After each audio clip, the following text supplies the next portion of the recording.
And again, thank you everybody for your patience as we get ourselves situated. So Elaine Yamaguchi, the executive officer, and again, great pleasure to be here. With us today from the staff, our AEO, Mark Ito, from our admin unit, Jeff Weiler and Nikki Brady. From our licensing unit, we've got Shelley Brown, Mike Hall, and Corey Trimble. From enforcement, we've got Mr. Jay Prouty, and we've got Rachel Vieira online. From our special investigators, we have the supervising special investigator, Stacy Higachi.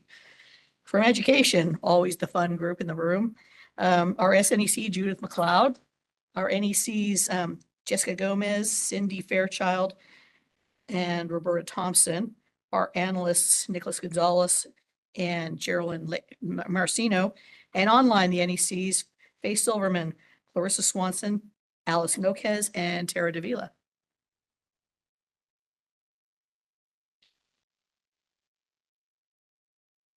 Good morning. My name is Ileana Butu. I'm the board's counsel. Thank you so much. We will now move on to agenda item 4, election of board vice president, Ms. Yamaguchi. As the board knows, we unfortunately lost our president and PT board member, Mr. Abraham Hill. We now, of course, need to elect a vice president. And generally speaking, a person may nominate themselves or be nominated from the floor. There's time to make a campaign pitch if you must. And then questions if necessary. And then Dr. Mountain will call for a vote. So at this point, the floor is open for nominations. I nominate Alita Carpenter. Is there a second to that? I second. Thank you very much. Ms. Carpenter, do you accept the nomination? Yes. Wonderful. All right. Any other nominations? Going once, going twice, going 3 times. All right. The floor for nominations is now closed. Does anybody want to ask questions of Ms. Carpenter? Ms. Carpenter, how long have you been on the board? 7 years. Yes, Ms. Carpenter is currently the dean of the board. And I've just been reappointed for 3 more. Fantastic. Anybody else have a question for Dr. Mountain? Or for Ms. Carpenter, excuse me? Would you like to say a few words? Sure, turn your mic on. It is on. No, just thank you for your faith in me. Wonderful. Ready for the roll call? All right, I will now do a roll call vote. Do I ask Ms. Carpenter? She can abstain. She can abstain. Ms. Carpenter, I'll abstain. Ms. Guzman, Ms. Moore, Yes. Ms. Needless, Yes. Dr. Olaby, Yes. Dr. Russell, Yes. and I am also a yes. So that the vote passes by 6. Congratulations. Thank you.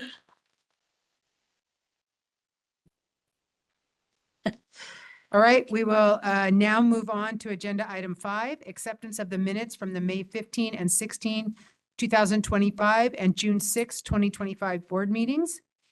We have minutes from our board meetings to approve. These are included in your packets and posted online. The links to the YouTube video of the board meetings are printed in the agenda. Can I have a motion to approve and a second for the May 15 and 16, 2025 and June 6, 2025 minutes? Yeah. Move to approve minutes from the 3 board meetings. Leslie Moore, second. Thank you. Any board discussion or questions?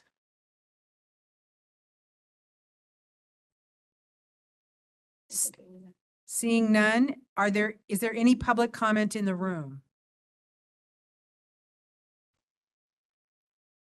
Seeing none, is there any public comment online? This is the moderator for members of the public on WebEx. If you would like to make a public comment for this item, please click the raise hand icon, or if you're an audio only participant, you can raise your hand by pressing *3 on your device.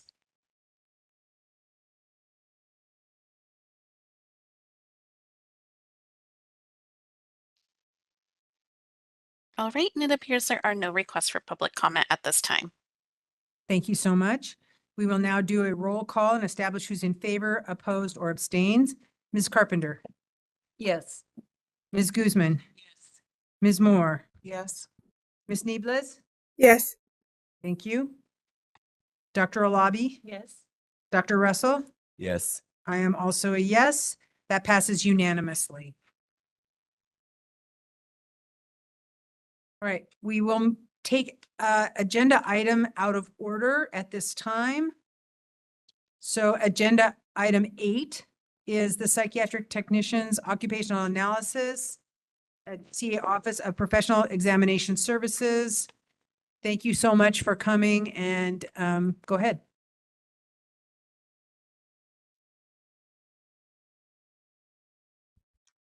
Thank you. Let me start my video.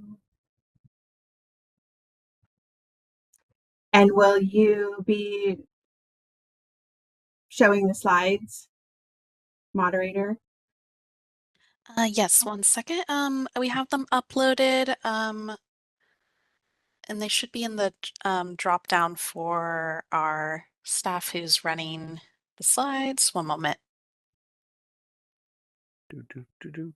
And can you make Robert Albert? Yes, I've promoted Robert as Great. well. Thank you so Yep. much.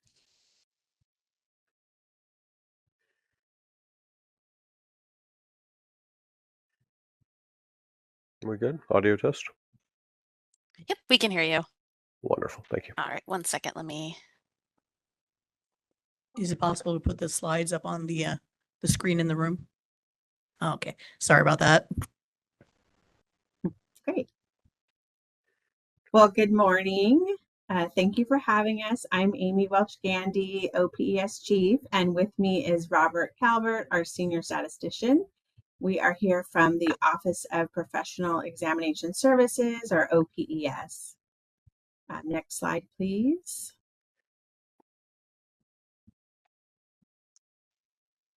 We are going to give you an overview of OPES and a little bit of a high-level overview of our occupational analysis process, and then present the results of the 2025 Psychiatric Technician Occupational Analysis. Next slide, please.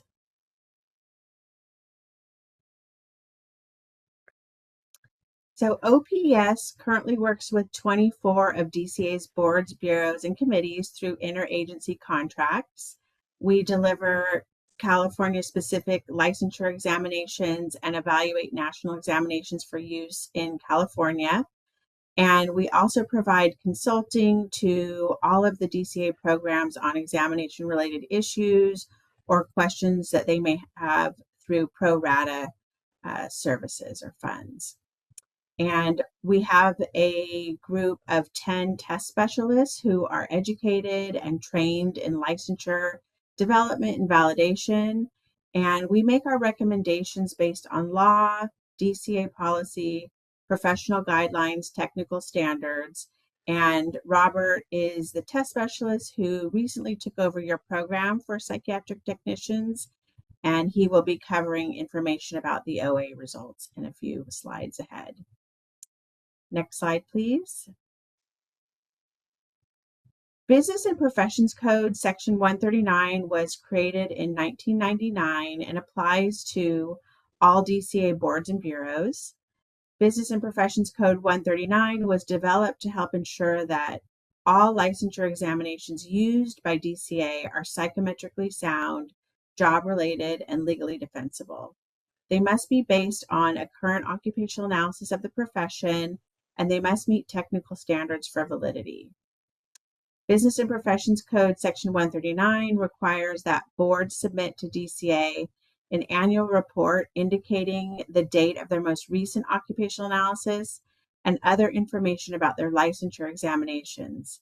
OPES compiles this information for DCA and submits it to the legislature.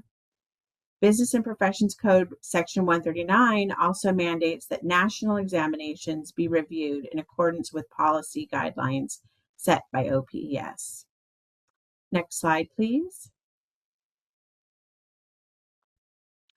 These are the policy guidelines developed by OPES to help boards and bureaus implement Business and Professions Code Section 139's mandate.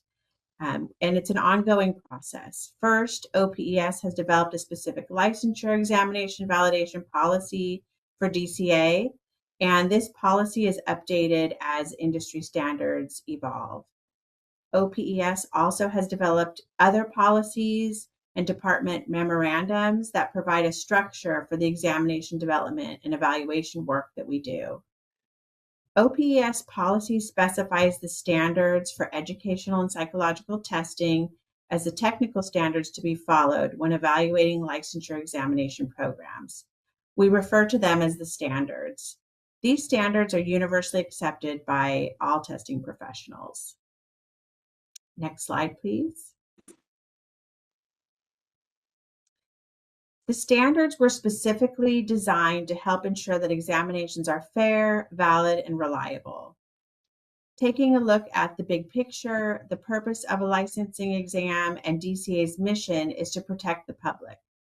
And the purpose of a licensure exam is to identify candidates who can practice safely and competently from those who cannot.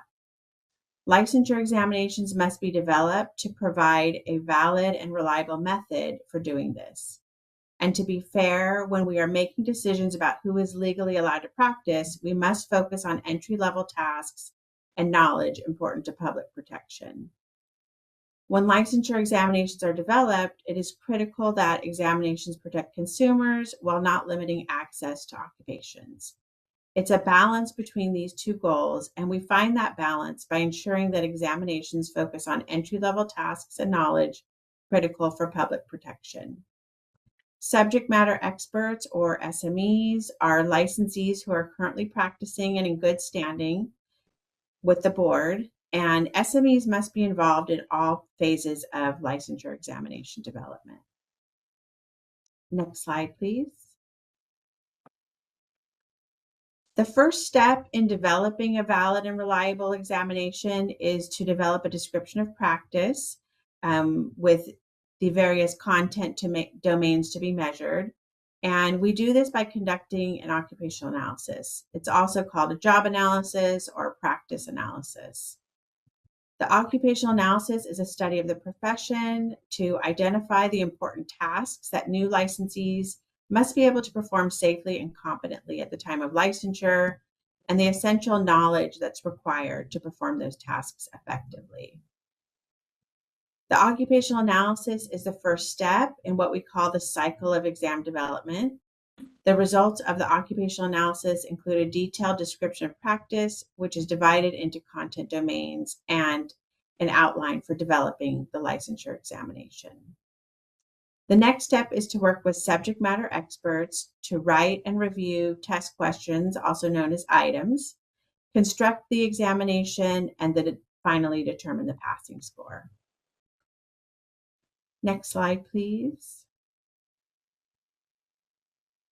As I mentioned before, SMEs or subject matter experts are critical to the process and required by psychometric standards.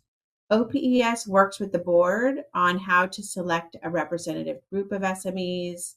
SMEs should reflect the profession in terms of specialty, type of practice, location, ethnicity, and gender, and they should have a valid license and be in good standing with the board. The right group of SMEs ensures that all areas of practice are represented and includes individuals licensed 5 years or less to provide a focus on entry-level practice. Next slide, please. The psychiatric technician licensure examination is developed in adherence to legal and professional standards. Licensees participate during all stages of examination development as subject matter experts, Through the occupational analysis and subsequent exam outline and SME input, the exam is supported by evidence of content validity.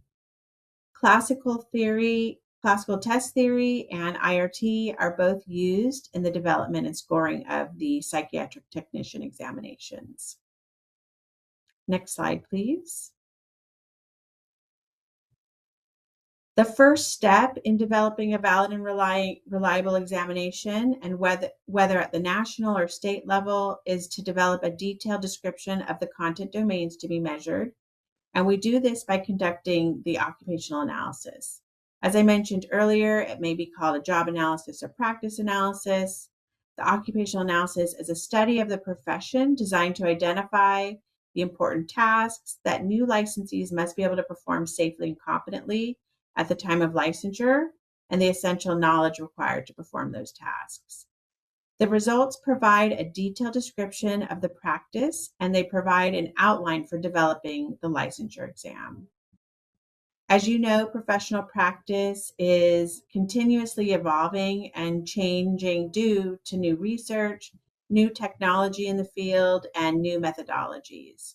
As a result, testing standards and guidelines require that occupational analyses be performed at regular intervals, typically every 5 to 7 years, to ensure that examinations stay current with changes in the profession. I'm going to turn it over to Robert now, who will talk more about the OA process and the results of the recent psychiatric technician OA. Next slide. All right. Hello, everybody. My name is Robert Calvert. I work with OPS. I will be working with you guys for the PT program.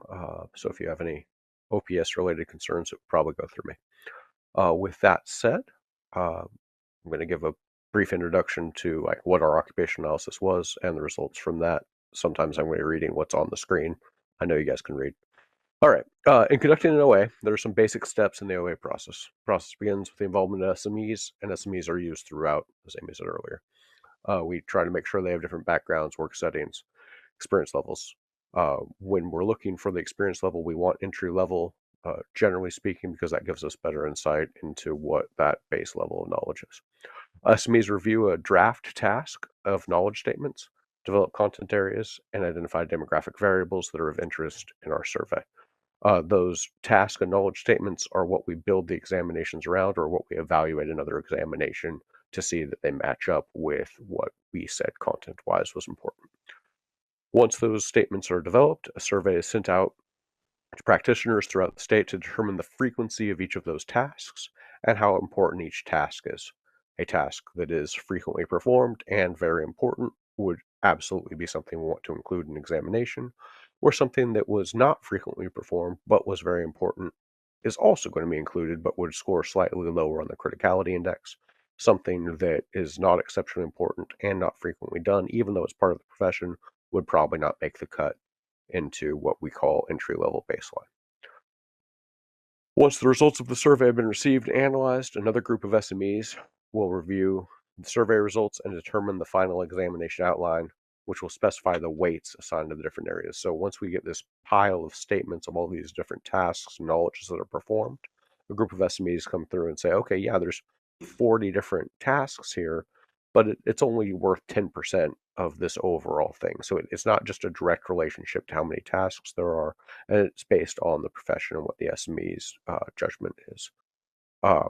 We performed this OA and finished in June of 2025.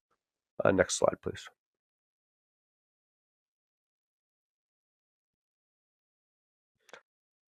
Okay. A total of 1,076 psychiatric technicians, approximately 13% of those that received the email responded to the questionnaire.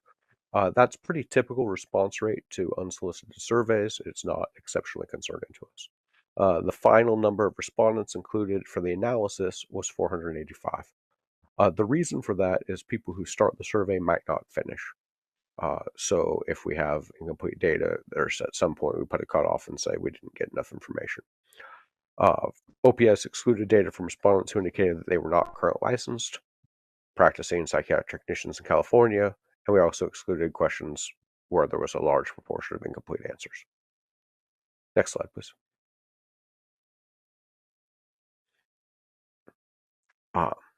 We're going to have a series of tables here, so I'm going to be reading things that you guys can read off the table.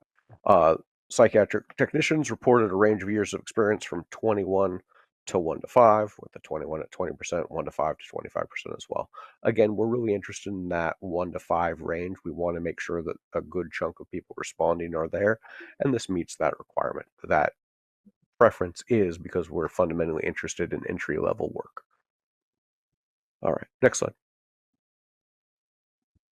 63% of respondents reported that they typically work 40 to 49 hours per week, and about 16% reported working 50 or more hours per week.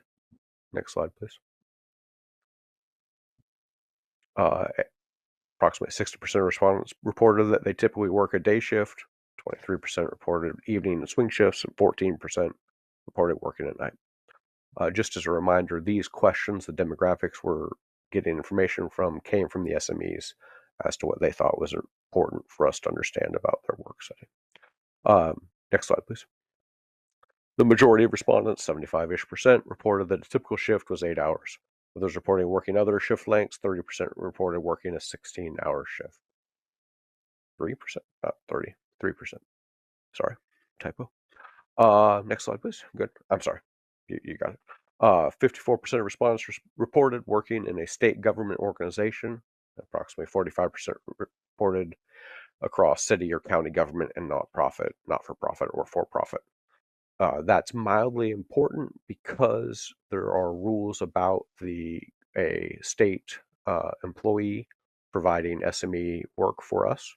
So I don't know if you guys have talked about that, but that's potentially an issue for another time, since more than half of your population does work for the state. Next slide, please. Respondents reported working in a wide variety of work settings, with 26% reporting working in a correctional or detention facility. Next slide, please. The majority of respondents, 85%, reported working daily with adult clients, 73% with young adults, 69% with older adults, and 44% with geriatric clients. Next slide, please. Our slides are cut off for you guys, it looks like. Is that true? Okay, well, I'll give you more information then, because it looks like your slide doesn't have mine. So for the typical clients, we have 28% for mental illness, about 5% for developmental disability, 2.5% for substance abuse, 54% for dual diagnosis, which is cut off of your slide, and 10% for dual diagnosis, mental illness, and developmental disability. Going previously, 54% was mental illness and substance abuse. Dual diagnosis. Next slide, please.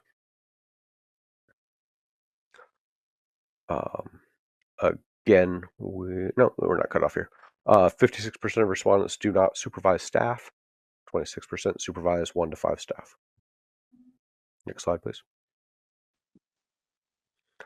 We're cut off here, so I'm going to read the full thing to you. Very few people serve with a high school degree. Most people have a psychiatric technician program graduate of 42%. 33% have an associate's degree, 18% bachelor's degree, 4% master's degree, 0.2% doctorate, and 2.5% other. Next slide, please. We're not cut off. The vast majority of psychiatric technicians do not hold another certificate, but for those who do, certified nurse assistant, CNA, is the highest one. Next slide, please. The regions, this is kind of just demographic information for you. We kind of expect this to mirror the state's population, and it did so. That's most of what we look at for this. So I could read it to you, but I think you can see it. Next slide. Okay, now we're getting into the crux. So everything before that was demographic questions. Now we're actually in the OA. So to recap for you, we have a whole pile of tasks and knowledges that define the practice of a psychiatric technician in California. Those tasks or things that a psychiatric technician performs went out to this group who took the survey and said, how often do I do this thing and how important is the thing? once we went through that, we got all of the data back, and we say, okay, well, here are all the Apologies, tasks. Oh, yes, please. this is the moderator. It seems like the HQ 3 hearing room is not able to hear the WebEx currently. It appears that Oh. you are not muted, but we can't hear you. How long So has that been since true? the beginning of this current slide. Oh, can audio test again? Check, check. This is the moderator. I can hear you, Robert. Can I get Okay, a can the room confirmation hear me? that, yeah, that the hearing room can hear us? To be or not to be? That is the question. Moderator, are you able to? Can you hear me? Oh Yes, this is, dear. okay. This is the moderator. It looks like they're going to try to reestablish the connection in the hearing room.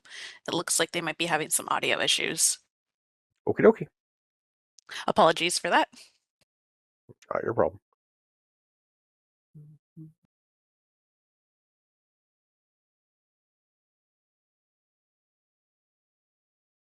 All right, this is the moderator. Looks like we have the hearing room back. I just want to make a quick mic check. Are you able to hear me? I can hear you. Audio test to the room. I see nodding heads in the room, but I'm not hearing any audio from the room currently. You're loud and clear. Okay, perfect. Wonderful. Thank you.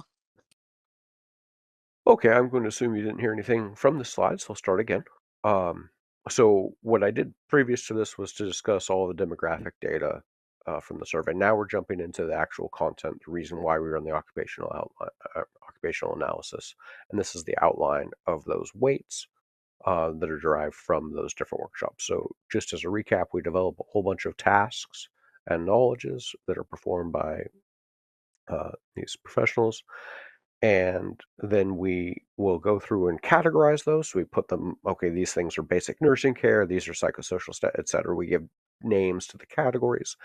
And once we have those categories, we have to decide how important, how much of the examination should each of these areas be. So SMEs are involved in that discussion, and this is that outline or the product from that. So I will read it because this is important. So they said 22% should be basic nursing care, 24% psychosocial status, 13% behavior management, 18% medications, 5% treatment planning, 8% safe and effective care environment, and 10% legal and professional responsibilities. Next slide, please.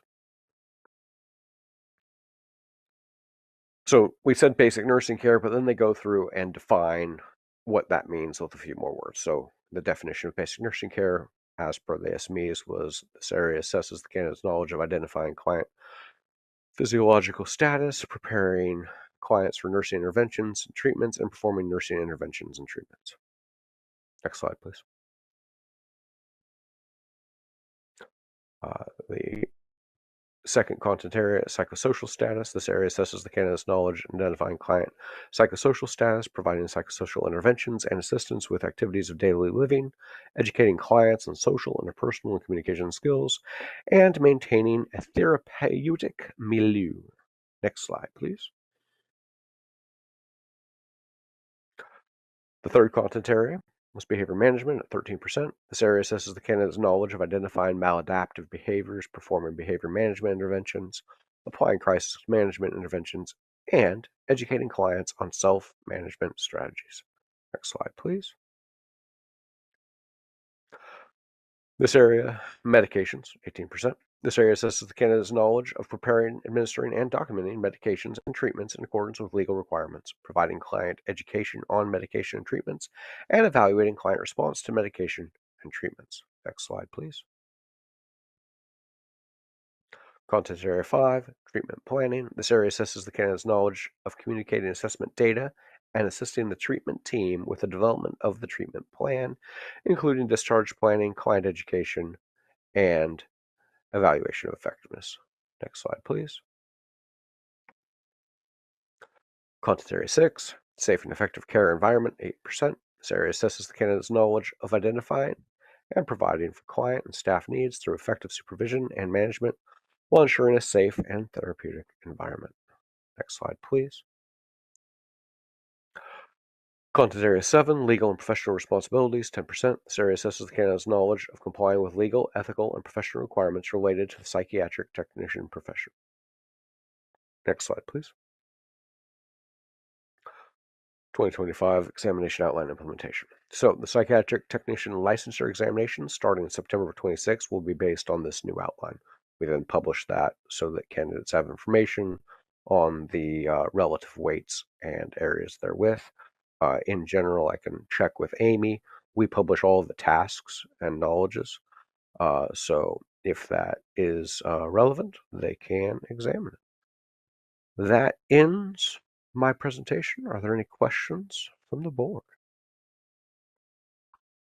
I'm sorry, next slide, which says questions. I don't have a question. This is Carol Mountain. Thank you so much for this excellent report. It was very informative and I really appreciated it. Happy to oblige. Comments from the board?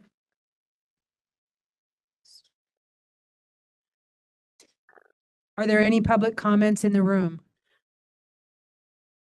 Seeing none, are there any public comments online? This is the moderator for members of the public on WebEx. If you would like to make a public comment on this item, please click the raise hand icon, or if you're an audio only participant, you can raise your hand by pressing *3 on your device.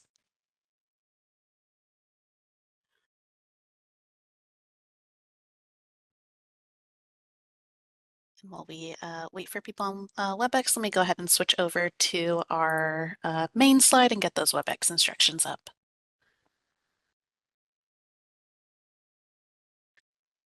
All right, it appears there are no requests for public comment at this time. Thank you so much. And thank you once again for this excellent report. I really appreciate it. And thank you for the excellent work. Other comments? Okay. I believe we are ready to move on to agenda item 6, fiscal and budgets update. Mr. Ito.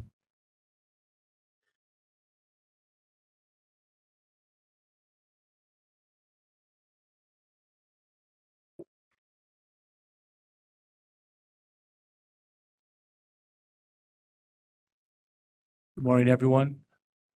Thank you, Dr. Mountain, new Vice President Carpenter, and new board members Reem and Johnny. My name is Mark Ito. I'm the AEO of the board. I'm excited to be here today to go over your budget report. I figured I'd go into a little more detail than I normally do since we have a couple new board members. So the board is a self-supporting special fund agency, meaning we don't take any support from the general fund. We generate our own funds through our applications for licensure and our renewals predominantly. The board's budget is built on incremental budgeting, meaning we don't start from zero. We start off where we left the year before, and we make changes through BCPs and budget letters. A BCP is a proposal to change the level of service for the board. That has to be approved through the legislature. And it typically includes staffing and funding to ensure operational needs for the board. Budget letters are documents issued by the Department of Finance to communicate budget and accounting policies. An annual budget letter that usually comes out is employee compensation. That is a mechanism to increase our budget to compensate for raises that are typically done through with the unions and the collective bargaining process. So budget summary. So the current level of funding at the beginning of fiscal year 24-25 was $18,456,000. Several incremental adjustments were made during the annual budget process. You can see those on attachment 1. We could take a look at that right now. So on attachment 1, as you can see at the top for current year 24-25, which was actually last year, and budget year 25-26, we started at $18,456,000. We had a couple one-time costs. One of those was money that was backed out of our budget for the BCSH workload resources cost adjustment. That was a BCP. And the other one was for our current year Office of Administrative Hearings augmentation. There's a mechanism for our AG and our OH cost. If we overspend our budget in that current year, we can request to have our budget increased in that amount. So for last year, our budget was increased by $396,000. There are several baseline adjustments that were done in the current year and budget year that you'll see below there. The top one is the employee compensation talked about earlier. And there's other baseline adjustments in there, a couple of them at the bottom for budget letter 2410. Those were reductions that were done for all state agencies based on a governor's directive and budget letter. All right, so going back to the budget here, to get into more detail with that budget letter 2410, there were two reductions. One was ongoing reductions to state operations. That was a $57,000 decrease to our budget. And there was also a decrease of $398,000. That's control section 4.12 for vacant positions. So that $398,000 was based on our historical vacant positions, and our position authority was also decreased by 3 positions. Expenditure projections. So our budget appropriation for 24-25 was $17,860,000 after those reductions. As of fiscal month 11, which is at the end of May, that's the most recent projections we have. We have a savings of $147,000. I'm sorry, $147,794,000, which represents a 0.83% of the board's appropriation that we're saving. A healthy budget is about 3 to 5%. So we are definitely less than we have been. Yes. I'm sorry. Let me go back. It's 147,794. I apologize, which is a 0.83% savings. So we want to be between 3 and 5%. We're looking at creative ways to create savings without compromising our operational needs. While looking at our spending, the majority of our spending is non-discretionary. So we're looking at what is discretionary and figuring out where we can find some more savings. So attachment 3 is our revenue projections. So for our projections for this year is that we're going to be bringing in $26 million, a little over that, which is quite a bit more than we're actually spending at this point. I'll get to that in more detail at the next agenda item. So we're structurally imbalanced. That means there's either you're bringing in more or bringing in less than you're spending, and we're actually bringing in quite a bit more at this point. And it's something that we're going to focus on moving forward. And the next attachment is the fund condition. So the fund condition is pretty much just if you look at what you're bringing in and what you're spending, it'll show you what condition your fund's in. So the fund condition, which is attachment 4 at the end there. So the fund condition reads top to bottom and then left to right. So top to bottom, it shows the beginning balance, how much revenue you're bringing in, what you're spending, and then what the outcome at the end of the fiscal year is. And left to right, it shows the actuals from the prior year, your current year, and then the outgoing years as well.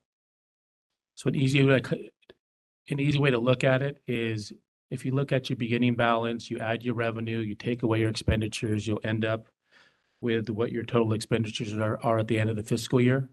And there's a months in reserve section as well. So if you didn't bring any more money starting today, the months in reserve is how long your board could sustain its current operations before it becomes solvent or, in lay terms, run out of money. So with that said, that completes my budget presentation. If you have any questions, I'll take them now. Yes, Mark, I have a question. Yeah. Are the 3 eliminated positions, oh, my mic is not on. So- Can you hear me okay? Okay. Okay, are the 3 eliminated positions critical to operations, and will service levels be impacted? Me and Elaine and the rest of the staff have been working to redirect positions to ensure that our operational needs are met. I will say it definitely affects our operations, but we're trying to find creative ways to, redirect staff and look at duties to make sure that doesn't happen. Okay. Yeah. One more question. Is the 13.5 months in reserves considered strong enough in light of possible future revenue dips? That's a great question. So 13.5 is not an unhealthy months in reserve. The cap that we're supposed to be at is about 24 months. And kind of based on how much we're bringing in and spending, we're increasing by about 3 months every year. 13.5 months is not alarming, especially compared to where we were a couple of years ago prior to the fee increase, where we were in danger of running out of money. So, or like 13.5, it gives us over a year to plan and make changes that are necessary. And we work closely with the budget office at the department as well. So we're not anticipating any issue at this point. Okay. Yeah. Another question. Yeah. Are the plans to use the high revenue 26 million versus 17.8 million budget for program improvements or to address staffing shortages?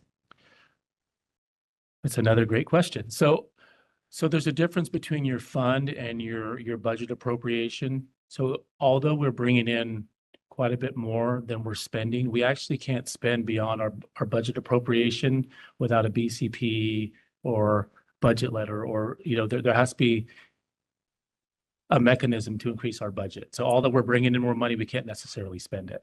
Okay. Yeah. Good questions. One more question. Yeah. How will ongoing budget cuts affect licensure processing times or education programs oversight? That is something we're definitely looking at. I will say at the board, I've actually worked at this board prior in a different board. I've been around the department. Our processing times are actually pretty good, and our licensing staff is doing a great job, although there have been those cuts, but it's something that we're definitely keeping an eye on. Okay, Yeah. thank you. You're welcome. Were the fee increases responsible for the projected revenue increase? Yeah, so our fees were set too low prior to the fee increase. Obviously, we're running out of money, but now they were put at a now that they're set at where they are currently, we are bringing in excess of money, and I'll talk about that in our next agenda item, because we're looking into doing a fee audit. Yeah.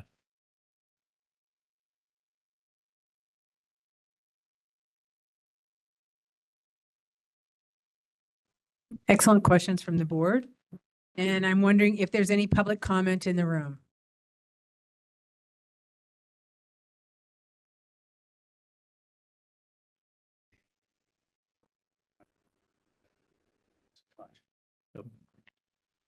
That was very helpful. Yeah. Thank you. Kobe Pizzati, I represent the California Association of Psychiatric Technicians. Still not on? Can't hear me? There we go. Okay. Speak directly into the mic. Yeah, those are great questions. One of the questions that kind of came to mind was when you talked about salary reductions, and basically every state bargaining unit had to take a 3% PLP or furlough. In lieu of 3% of their salary, they had to they received a 5-hour increase in vacation time, but they lost 3% of their salary. My question is, since the BVMPT is a special fund, I guess, quasi-autonomous board, did they have to suffer the same fate as the other bargaining units? Because I'm imagining all the other classifications, when raises are enacted, would also receive corresponding raises from other bargaining units. Let me respond to that. Oh, okay. That's an excellent question. And our employees, from myself down, are governed by the bargained salary increases or other conditions. So yes, our staff is subject mostly to bargaining unit 1. Okay. That's very helpful to know. Thank you so much. That's very, very clarifying. Well, I don't necessarily agree with it. Since you are special funded, you shouldn't have to face those things, but just 2 cents on that. And then some of the vacant positions that are swept away. The question is, have they been vacant for a very long period of time and thus have never been able to be filled? Or are they vacant now and we just need to find salary savings of some kind, but these positions are still very, very needed? Because I can tell you that our membership lost quite a few people, well, not people actually, but positions. But the positions are actually desperately needed. They just need to be filled. So that's one other question. I can address that. So what they looked at was vacant positions that the board have had, and there's going to be vacant positions, due to staff turnover. So Right. kind of based on what our average vacant position rate was over that time period is how many positions we had to give up. It wasn't necessarily a specific position. Okay. Yeah. And my final question is, and it's kind of a statement / question. The fund has definitely increased compared to what it was. Your largest producers of revenue for the fund is licensees. Also, in that time frame that the fund has started to produce some kind of positive revenue, the schools have now been contributing where they hadn't been before, right? So previously, the schools were contributing nothing to the fund while getting and receiving many, many, many, many services, many more than the licensees actually receive. Aileen knows where I'm going with this. The schools are still being subsidized by the licensees to a large extent. And I think you're going to be getting into this at a later date. But I just want to make it very clear that it's, something that, raising the fees on the licensees, while helped immediately, is not necessarily a fair and judicious way of addressing the issue. The licensees are paying more than their fair share of the services that are being received by the licensees compared to what the schools are being saved. And I will make a comment on that at a later time. Thank you. Actually, if there aren't any other questions or comments, that actually transitions into the next item very neatly.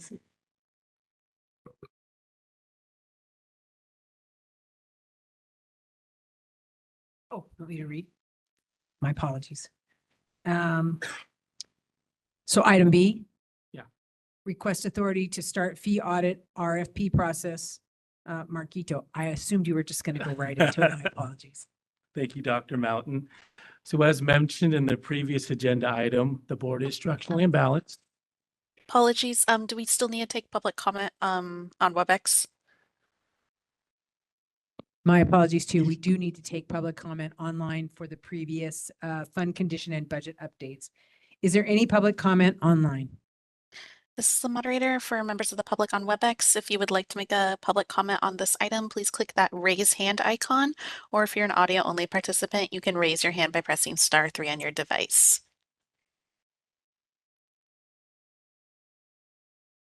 All right, and it appears there are no requests for public comment at this time. Thank you so much. I believe now we can move forward to item number B, Mr. Ito. Thank you, Dr. Mountain. As mentioned in the previous agenda item, the board is structurally imbalanced, meaning we bring in more revenue than we're actually spending.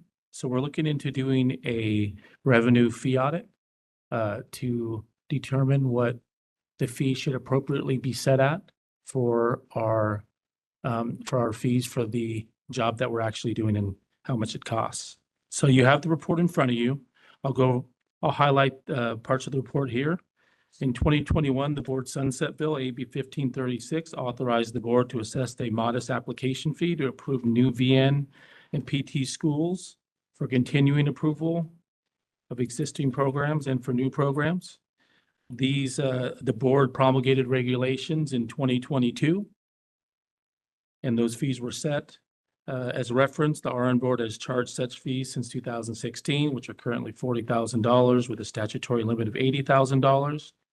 While the registered nursing board does not charge a continued approval fee, it does charge $5,000 for substantive change requests. The current fee for approving a new program is $20,000. So if the board approves 10 new programs in a year, this yields $200,000. The board regulates more than 170 VN and PT programs. Each program is required to apply for continuous approval every 4 years with a fee of $5,000 each time. If the board renews 40 programs a year, this adds up to approximately $200,000. The current authorized program fees that we have right now yield less than $1 million annually, which is less than 1/3 of the board's costs to fund education.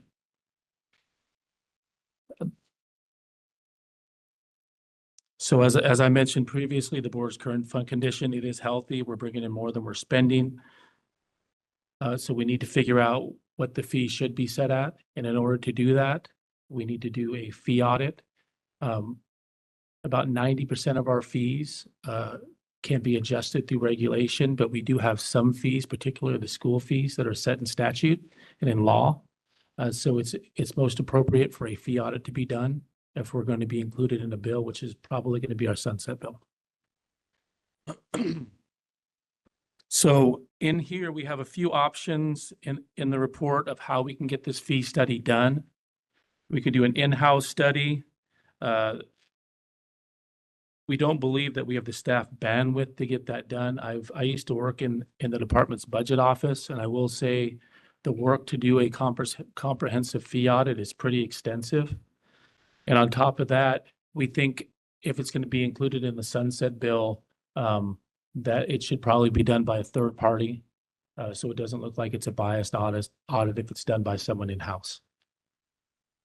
We could coordinate with the department's budget office to get it done because they're very familiar with the board and how to do fee audit.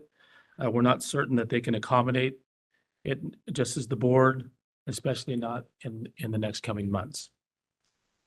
So where we kind of landed on and we recommend is to do this third-party audit. So we have a rough estimate of what we need to do to get the audit completed with some recommendations for the board to take a look at. So the first recommendation is, well, we need to prepare a request for proposal for an intensive study of BVMPT's revenue and expenses. So the first recommendation is that the board authorize the EO to begin the planning and development of this RFP and scope of work with a preliminary review by the executive committee and the final RFP to be reviewed and approved by the board at the November 2025 meeting. So that is our first recommendation to get the ball rolling. Our second step is outreach. And we recommend that the board authorize the EO to research and execute a plan to release and distribute the RFP no later than January 2026. The RFP should be open for at least 30 days. That's our second recommendation. Our third step is to review proposals, and our recommendation is that the board appoint a committee to review the proposals or delegate the process to the executive committee. This process should be staffed by the EO and AEO and include the general and regulations councils. Our fourth step is to draft a BCP to request augmented appropriation for the cost of the study. We are not 100% sure if that's going to be required, but we want to because we need to look at what the actual audit is going to cost once we get this RFP to see if we can absorb the cost or if there's going to be something that we're going to have to need additional funds for. So the recommendation is the board authorize the EO to begin preparing the BCP and consult with DCA budgets and legal immediately. The final BCP must have some potential costs. Further, staff recommends that the EO and AEO be authorized to work with the DCA budget office on the timeline. The next step is to negotiate contract with a selected consultant. The sixth step is to work on this. So the staff recommends the EO and staff leadership work together to assemble data for the contractor and to provide updates to the executive committee. This production schedule will depend on the contractor's bid. The next step is to present findings or recommendations. So when we are ready, the study will be approved by the board and we will be posted and discussed through that avenue. We recommend that town hall meetings be held for stakeholders. And the last step is in consultation with DCA, work with Senate and Assembly staff to craft bill language and narrative for the 2028 Sunset Report, likely due in December 2027. So that concludes my report. So in layman's terms, we need to do a fee audit to assess exactly what our fees should be set at. Particularly those school fees, what they need to be set at, and then to take a real look at how much it costs to do business per application, license type, anything that we charge a fee for. And I think whether fees get raised or lowered, I think it's good to kind of right size the board and figure out what things actually cost and get that done. Thank you for that excellent report. I have just one quick question. Yeah.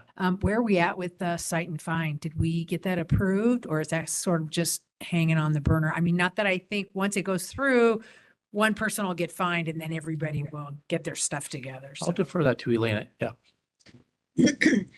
Thank you, Dr. Mountain. Exactly. We were given the authority to create and run a Cite and Find program aimed at the schools and providers, sort of similar to how we work with licensees, but it's going to be a very intricate process. And we have not yet really constructed the process, nor yet have we really started to draft regulations for that.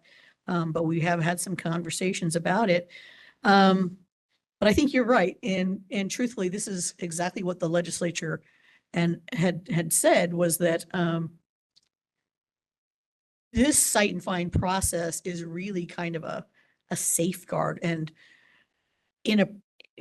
we believe that it will very, very seldom be actually used because the NECs, when they're working and inspecting a program and overseeing a program, they do, like, they'll note, you'll see in the NEC's reports where they've checked off where they've seen violations. But generally speaking, unless there's something like absolutely illegal and unsafe, generally the NEC and the program directors work together to set forth, please fix this by then. Here's, I want this fixed by in 30 days, things like that. And so the Cite and Find would really only come into play if the programs are not making an honest effort, I guess you could say, to improve. But generally speaking, like I said, we really don't anticipate using this very much at all. thank you for that excellent response. I wonder if there's other questions from other members of the board. I do have one. Oh, please. The range for the cost is pretty significant. Is there a way to narrow that down somehow so the board could have a more realistic analysis of what it's going to cost to do the third-party audit? Yeah, so when we go out and get the request for proposal, we'll have an idea at that point. To be honest with you, we don't really, like that range is wide, but until we get those bids, we really have no idea. But in my experience, I think that range is $50,000 to $100,000 probably is realistically, but. And a lot will depend on the design scope for the study.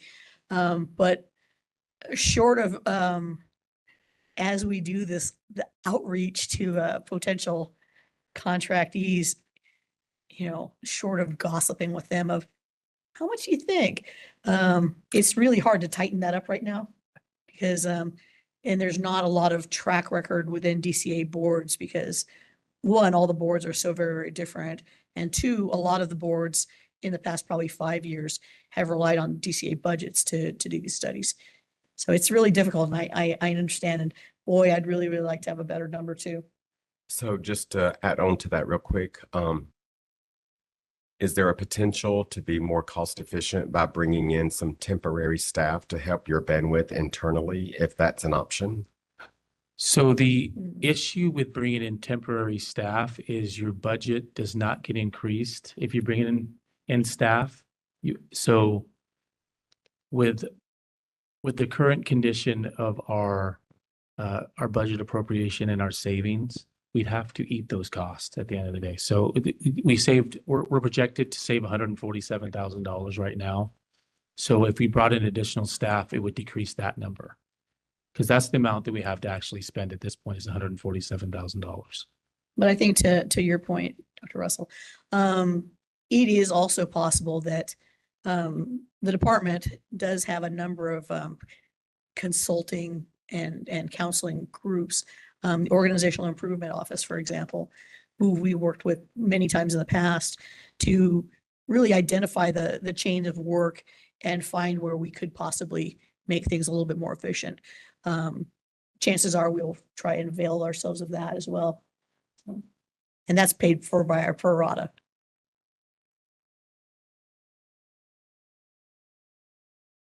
Other questions? Yes.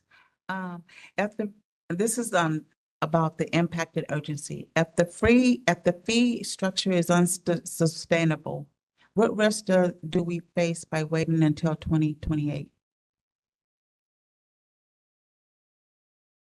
Yeah. But Well, actually, because we are currently running quite a significant surplus, the board itself is not in any danger.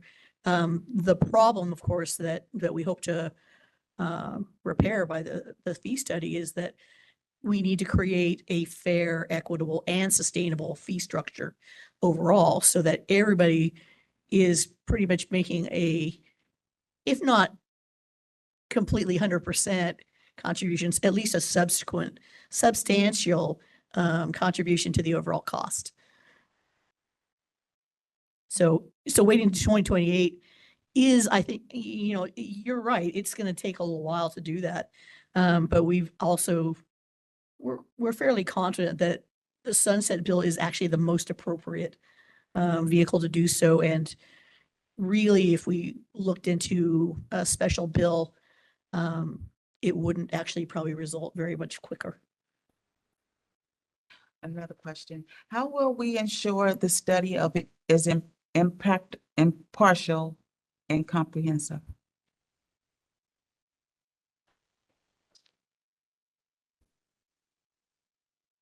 Let me do that. So Sorry. no, not at all. Not at all. Well, one, the selection of the final consultant is going to be done in a bid process. The board, and whether they appoint a screening committee or they delegate to the executive committee, they will review every application and look at things. And I would certainly assume that part of that application is who you've worked for before. And do you have a track record as a consultant providing this, and this? And truthfully, on the side note, Sacramento is a very small town. And in terms of government consulting, everybody knows everybody. And so I can certainly find out with a couple of phone calls of no, don't.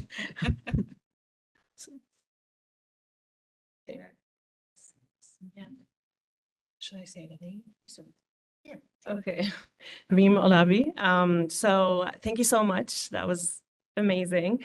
I don't know why I feel that this could possibly be a collaboration right? Between the in-house, you know, let's say dedicated members in addition to those in the DCA that are familiar and can work, you know, with the budget and the stakeholders, which are I'm envisioning, you know, the directors or those that wanna create these programs, let's say, right? Or those schools.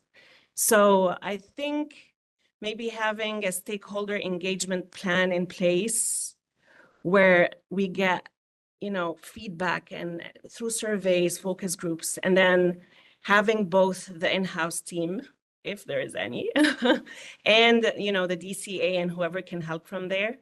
Maybe that would be helpful, especially if we fine-tuned or polished or, you know, revisited our scope and looked into, let's say, the fee structure and created, let's say, a tiered fee structure, depending on how big or small the program is, the number of students, and also looking into the long-term and short-term fee models, for instance, things like that. I mean, I feel that it could be possible not to go into outsourcing. Well, It's- actually, let me ask that. That's an excellent point too. And actually, even if we do contract with a third-party consulting firm, the staff would have to be doing the principal amount of generating the statistics, doing the bench audits. The manager would have to be like charting, okay, it takes you this long to do this. I mean, it would certainly be substantially provided by our staff. The budget office, of course, as you said, they're experts. They would certainly know. And truthfully, they would probably be a tremendous help in us actually crafting the RFP and the scope. But I like the idea of a stakeholder conversation. I really do like that idea a lot. So. Excellent. Any other comments from the board? Seeing none. Are there any public comments in the room?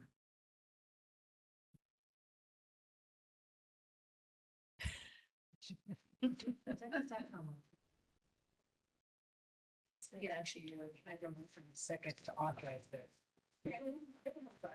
Oh, okay. Well, hello once again.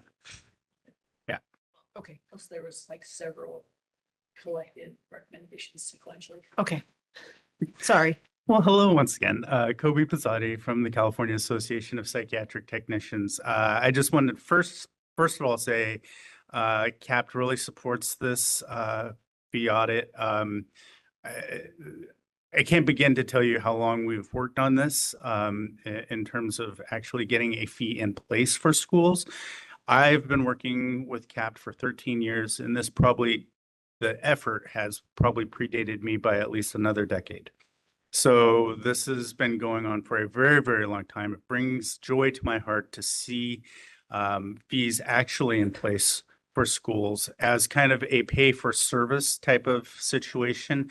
The schools use many more services than the licensees do, as I previously said. And I think it's important to bear in mind as we look at this potential audit of fee structures. The fees are being currently subsidized by the licensees. And the only reason why we have a surplus is because we do have an increase. We went from $220 to $300 on licensees, right? That made a substantial difference. That brought you out of potentially the negative to a positive number. It has been helped a little bit by getting some funding from schools, a little bit. But in terms of the resources needed, it could be dramatically helped. And Dr. Alabi, I really enjoyed that comment that you just made about a tier structure as well, because, you know, most of the PT schools are junior colleges, right? They're public schools. And largely the VN programs are for-profit schools, or at least there's a big chunk of them.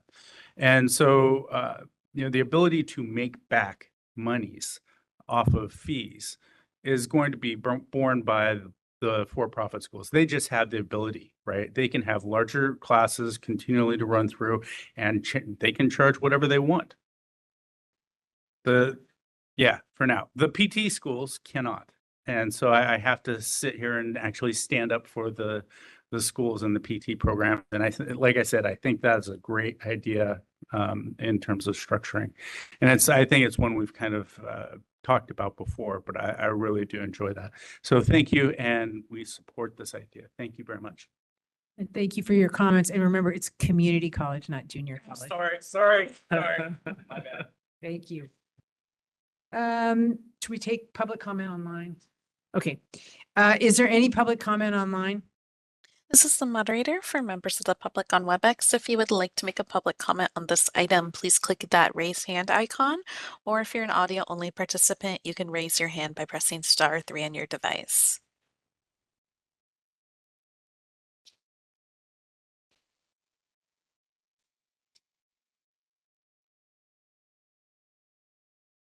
All right, and it appears there are no requests for public comment at this time.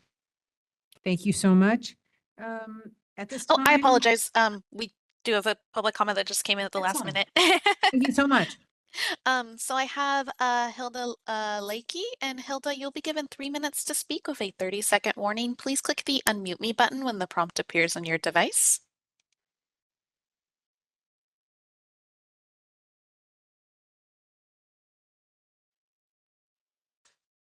Am I muted now? Yes, you are. Okay. Yeah, again, my name is Hilda. I'm a LVN and I work in Metropolitan State Hospital. I don't know, I just joined, so I'm not sure where you guys are right now. I've just had this concern for a long time, and when I saw this email sent to me, I was like, great, this is my opportunity to voice my concern.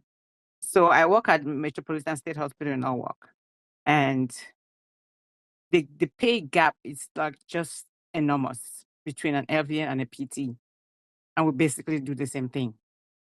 So I was just wondering how to transition from an LVN to a psych tech.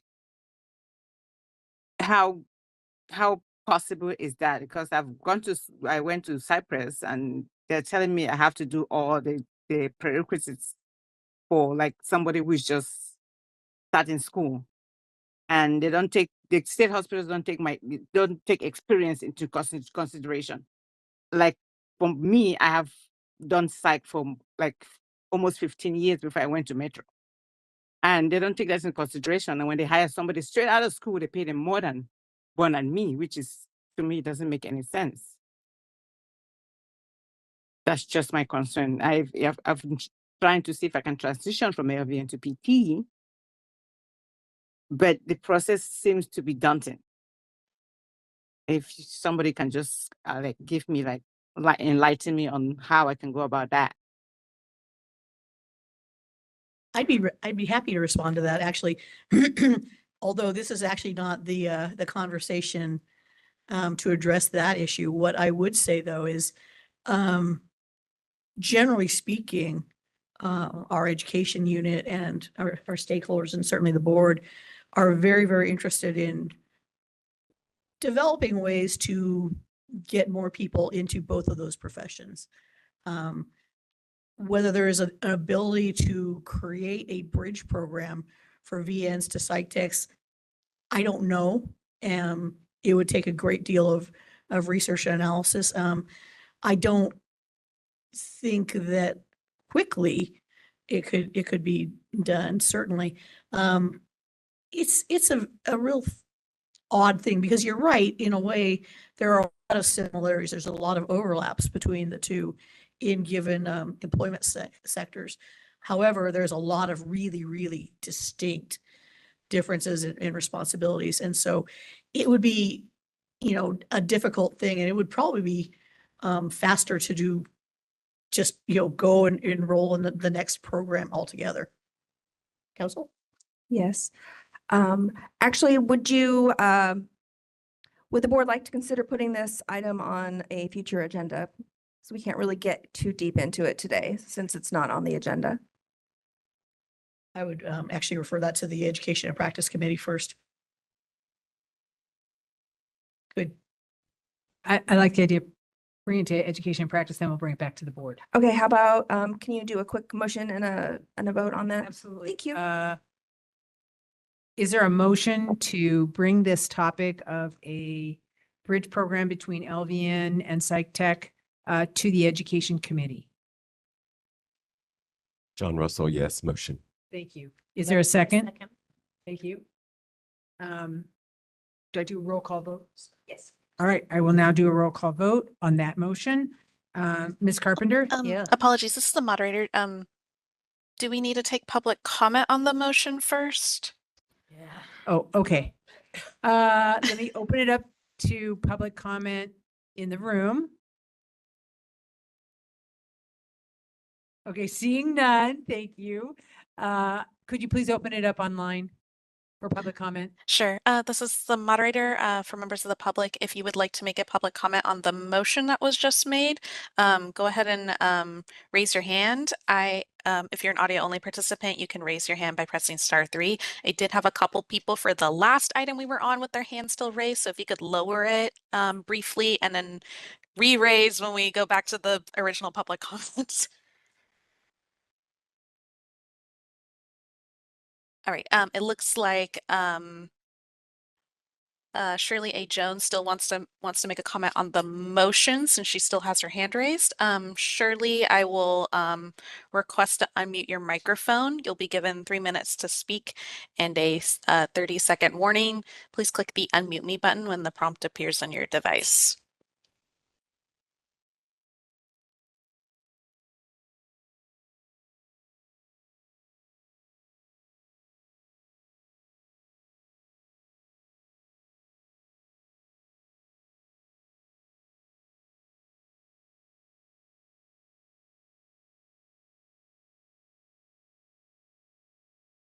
Right. This is the moderator. Shirley is not unmuting, so I'm going to assume that she just wants to make a comment on the previous agenda item and not the motion. So I don't see any hands currently for the motion. I'll go kick it back to the board. Thank you so much. All right. I will now do a roll call vote for moving this to the Education Committee. Ms. Carpenter, Yes. Ms. Guzman, Ms. Moore, Yes. Ms. Neeblis. Yes. Thank you. Dr. Alabi, Yes. Dr. Russell. Yes. I am also a yes. That motion carries by a vote of 7. That's unanimous. All right. Back to the original, and I believe we were taking public comment online on the Mr. Ito's presentation of the fee audit. Correct. This is the moderator for our members of the public on WebEx. We are open for public comment for agenda item 6B. If you would like to make a comment on that, please click the raise hand icon.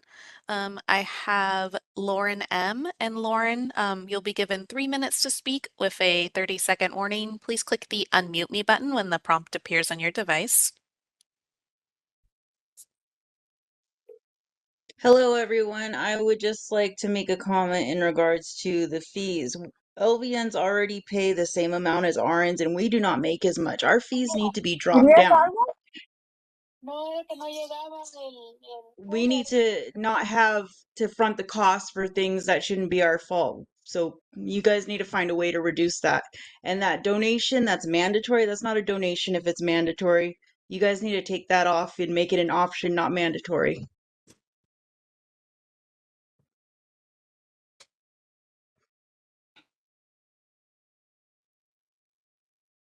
Thank you for your comment.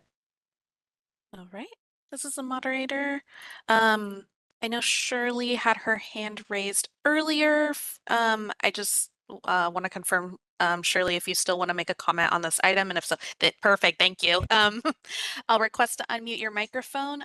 You'll be given 3 minutes to speak and a 30-second warning. Please click the unmute me button when the prompt appears on your device.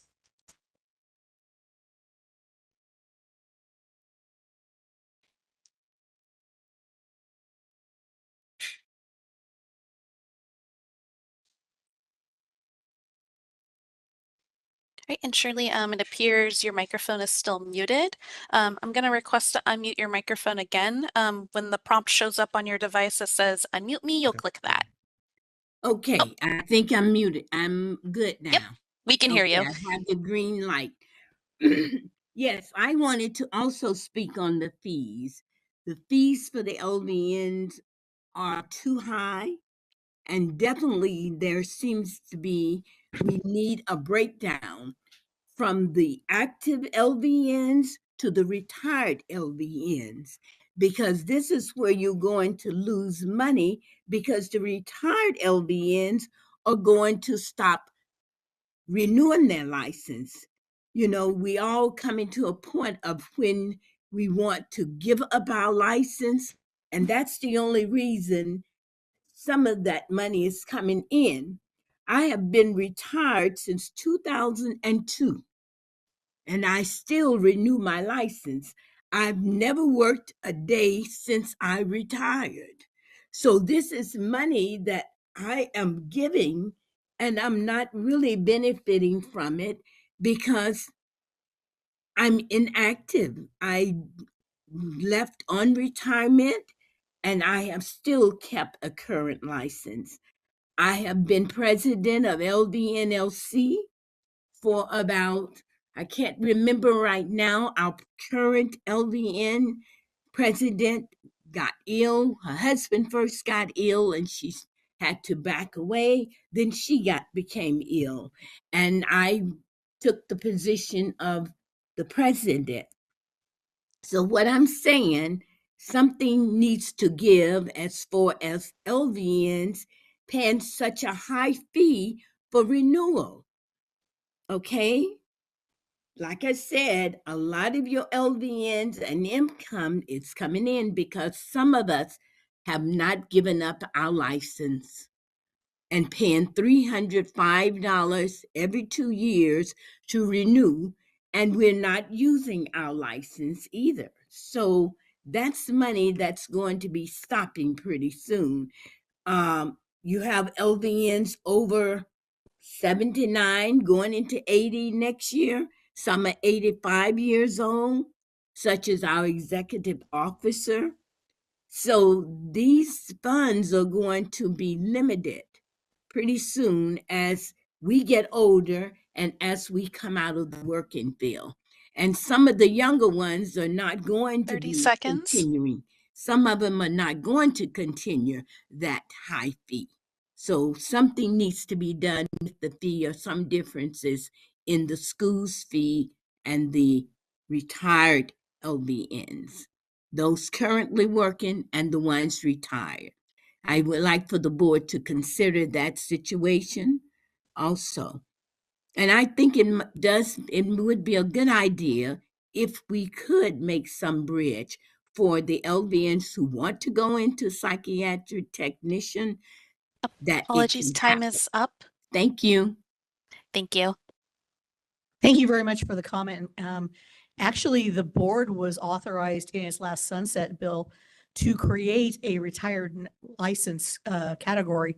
Right now, we've been working with our legal counsel and regs counsel to design the regulations to make that work. We really were hoping to have that approved before now, but I believe we are going to have something in front of the board in November. Excellent. Thank you for sharing that.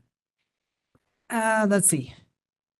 And this is the moderator. Appears there are no further requests for public comment on WebEx. Thank you so much.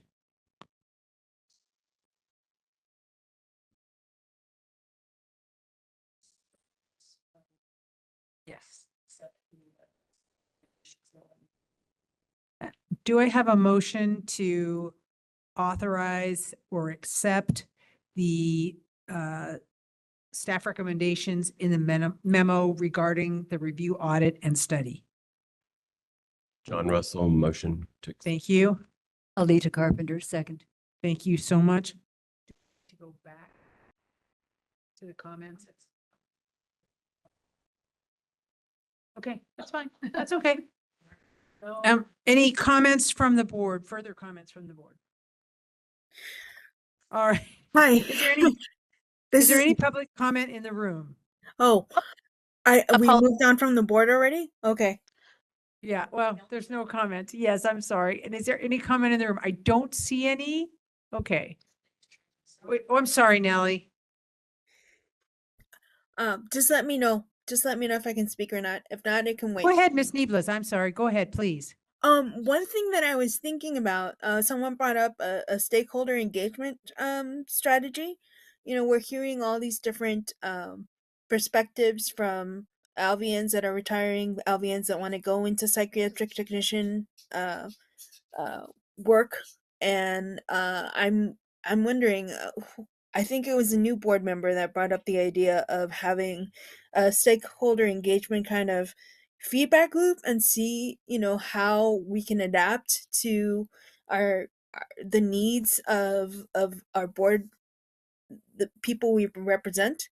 Um, that was just an idea based on the comments that I'm hearing from everyone in the public. Excellent. Thank you so much.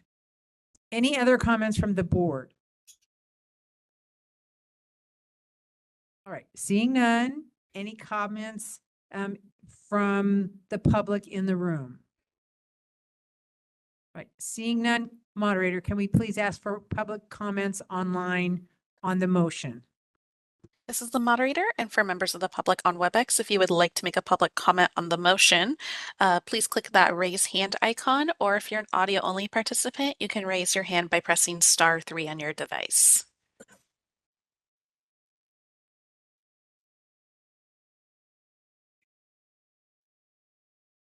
All right, and this is the moderator. Appears there are no requests for public comment on WebEx at this time. Thank you so much. I would like to do a roll call vote and establish who's in favor, opposed, or abstains. Ms. Carpenter? Yes. Ms. Guzman? Ms. Moore? Yes. Ms. Neeblis? Yes. Thank you.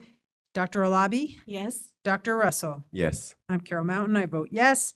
That motion carries by a vote of 7.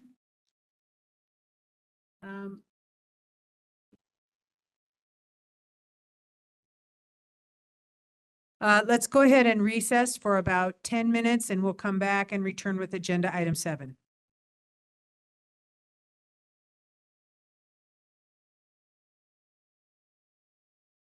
All right, thank you so much. We're ready to resume and we will have the Education Division report. Dr. McLeod.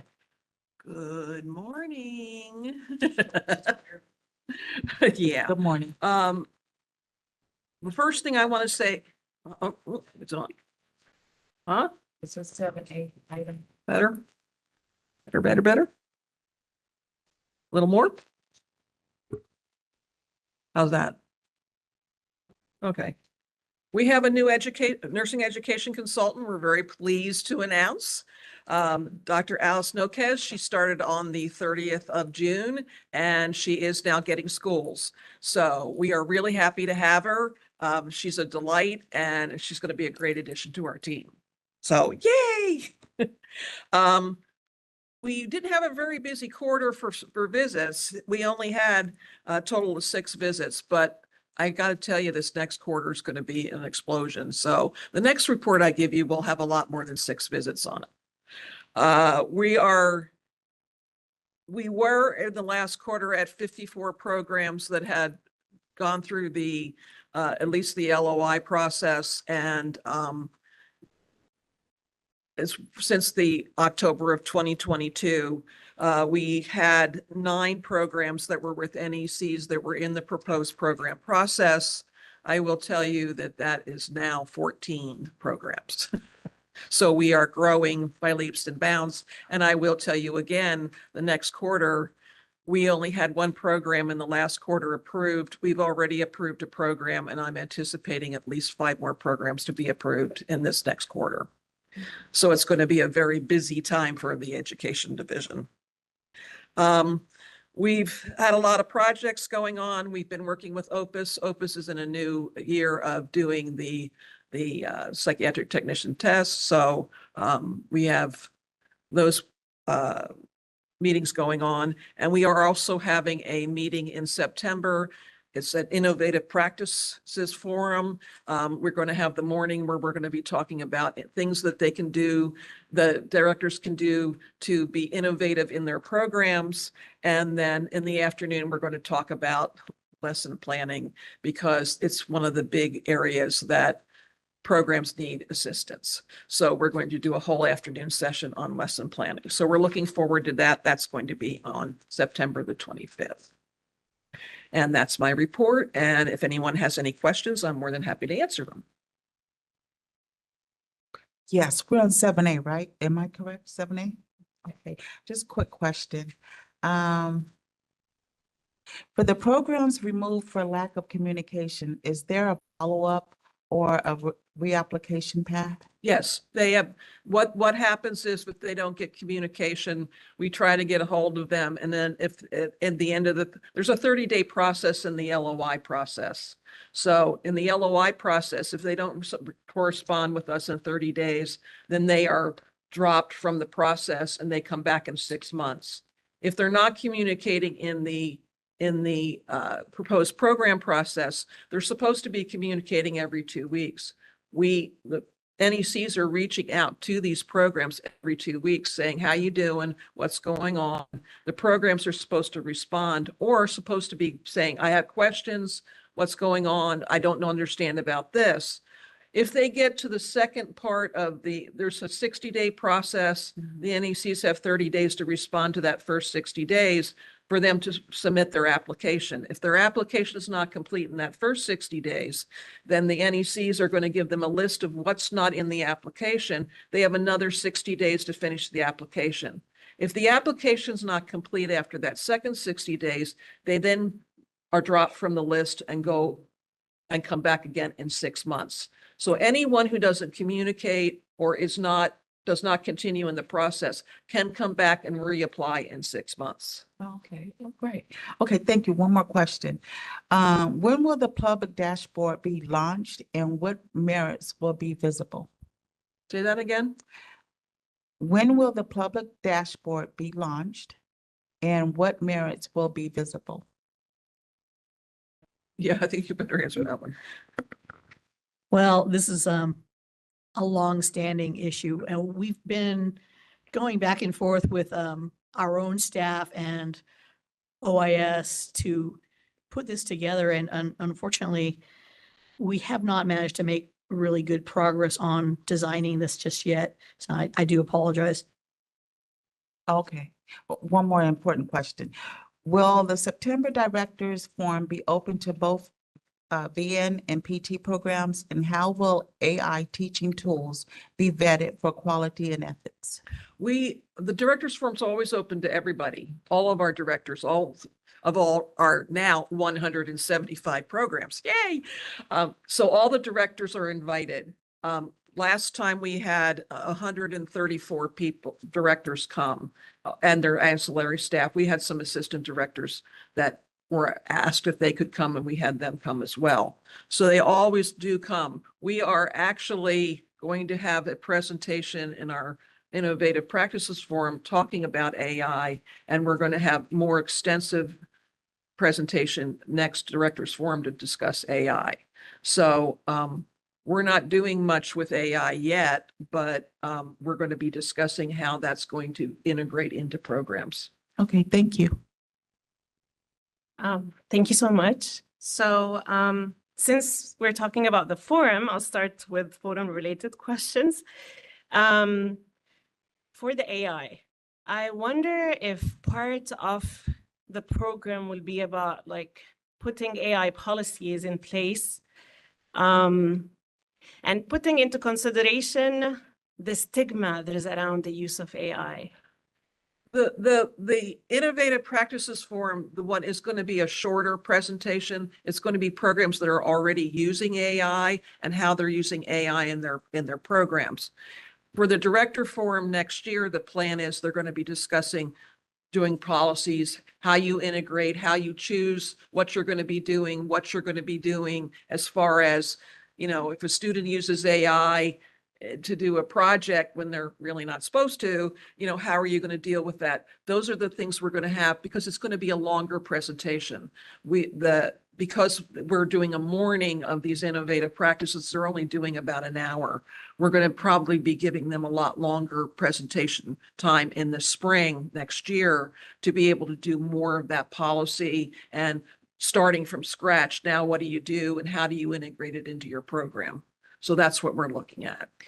Thank you. And the second part of it is, do you think there could be forum like, or like, let's say, I don't know, workshops, more workshops that maybe would engage some of the stakeholders in addition to some of the board members that are in the education committee, where the deliverables could be, I'm envisioning board-led best practices, whether it's AI use, or different other things that could be adopted by the different programs?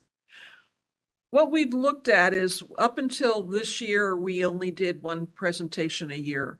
We did the director forum. And what we do is at the end of the director forum, we asked the programs what they're interested in. What would you like to have us present? This year, we decided to be a little bit more gutsy and have an additional forum. So now our practice is going to be to have at least 2 forums a year. And this fall forum is going to be topics of interest, things we need to think about. Next year, we actually want to do a portion of that forum on remediation. We actually did a presentation in the spring this past year on the LOI process because we were having people have trouble doing the LOI process, and we needed them to know exactly how to do the process. What do you need to fill out? And what is it supposed to look like? So that the LOIs would come in more complete, and we wouldn't be doing all this back and forth, and we would move them into the proposed program process more quickly. So looking at the future, that's probably something we can look at for like the fall, doing those kinds of things and integrating, board processes, what you need to know, how do you need to do it? And so, because we haven't planned next fall yet. We're trying to get through this fall, but I haven't planned next fall yet. So we're looking at what we want to do next fall to in that morning session to kind of, help the directors and the programs do things better and make life easier for them. Thank you so much. I mean, like you kindly mentioned, it's really important to have those pre-program lunch, or let's say pre-program. It's like, am I squeezing something without knowing? Sorry. Like the LOI training, because I was also thinking in that line about having online trainings for, I did see that there were like 3, I think, in 2022. We actually have right now, the LOI process is in a video, because we video all these things. So we won't be videoing we'll be videoing our afternoon session, but not our innovative practices, because that's school stuff that belongs to them. But we'll be videoing the afternoon talking about lesson planning. It will go in our video file. We have a video file for the proposed program process. We now have a video file for the LOI process. And when during the process, our AGPA sends them out the video on the LOI process, and then she refers them to the video on the proposed program process, so that those videos are available for them to use, to refer to know what to do. So we are building a video library, as it were, as we go along. So if we do a presentation, like a 2 or 3 hour presentation on something, that we feel that would help the programs, then we video it and put it in the library for them. So the plan is that the lesson planning session will go in the video library, and if they need assistance, they can go, we'll send out that video to them and say, here you go, follow this, and it will help them improve the lesson plans. Right? Like So it's they not need to. publicly available. It has to be sent. Yeah, it will come, it comes through us. Thank you. Thank you. Okay. Thank you for all your excellent work. I need to get a motion, correct? To approve? No, just move forward. Okay. Thank you so much. Right, so we are to section B, request to admit students. No, did I miss something? Oh. Oh, okay. We are to review ratification approval of executive officer program decisions for the period from October 15, 2024 to December 10, 2024. I believe this information was in your packet. And can I have a motion and a second? Yes. It's actually April 17th, 2025 through July 22nd, 2025. Huh. Thank you. My apologies. So April 17, 2025 to August 20.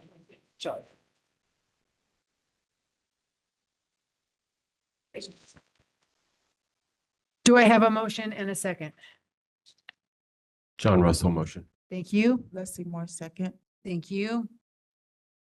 Is there any board discussion or questions about the approval of the executive officer program decisions during the time period of April 17, 2025 to July 22, 2025?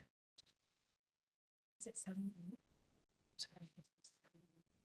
7A, yes. Yes. Seeing no board discussion or questions, is there any public comment in the room? All right, seeing no public comment, is there any public comment online? This is the moderator for members of the public on WebEx. If you would like to make a public comment on this item, please click the raised hand icon, or if you're an audio only participant, you can raise your hand by pressing *3 on your device.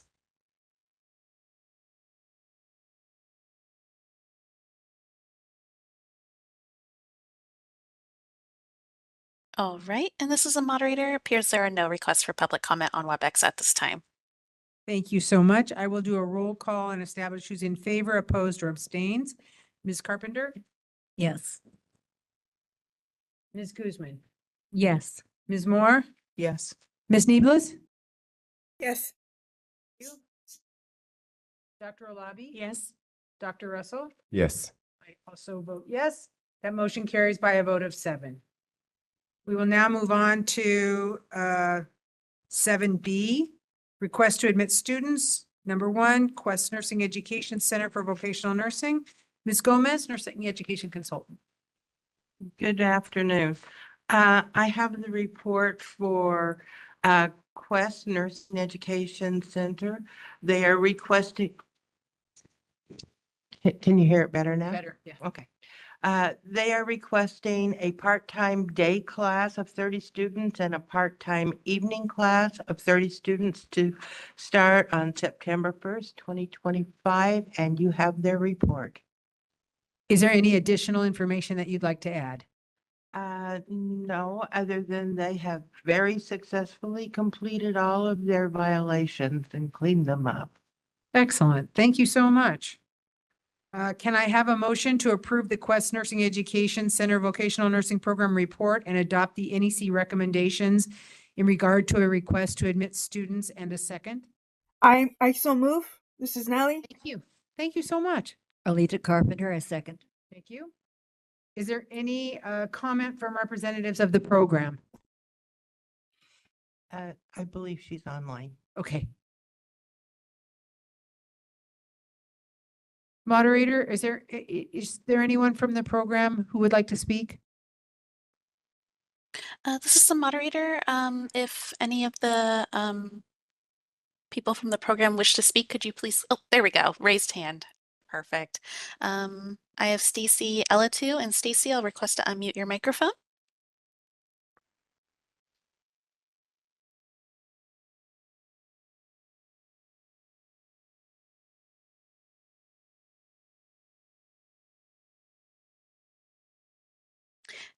And this is the moderator, Stacy. If you are speaking, it doesn't seem like your microphone is unmuted quite yet. Wait. Oh, okay. Can you hear me? Yes, now we can hear you. Oh, okay. I'm here, but I don't have any comment. Just thank you to Ms. Gomez. That's it. Thank you. All right. Thank you so much for your comments. Is there any board discussion or questions? Seeing none, is there any public comment in the room? Seeing none, is there any public comment online?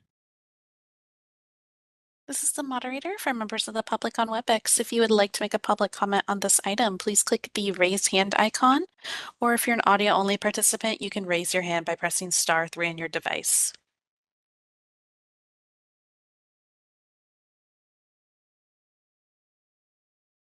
All right, and it appears there are no requests for public comment at this time.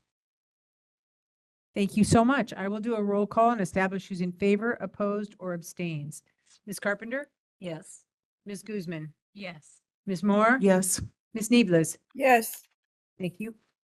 Dr. Olabi? Yes. Dr. Russell? Yes. And I also vote yes. This motion carries by a vote of 7. All right, thank you so much. Thank you. We will move forward to recommendation to rescind pattern of admission, report of continued approval process and request to admit students.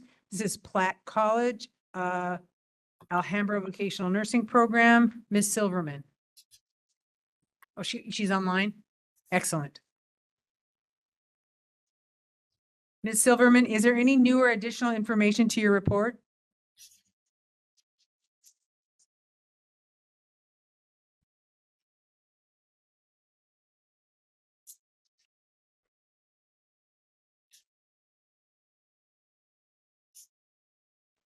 This is the moderator. Miss Silverman was on earlier, but I am not seeing her in the attendees right now. She called earlier and her computer crashed. So, there's no addition to her report. The report is as stands. All right, thank you so much.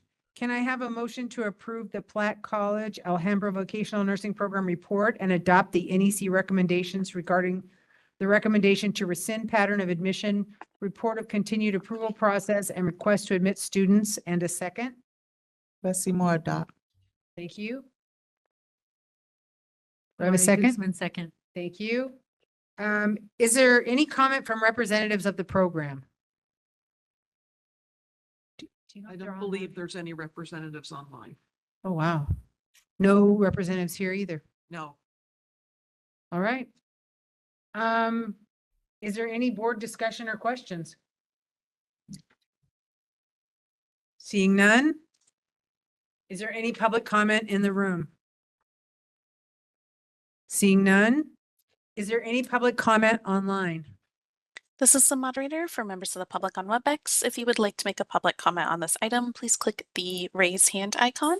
Or if you're an audio only participant, you can raise your hand by pressing *3 on your device.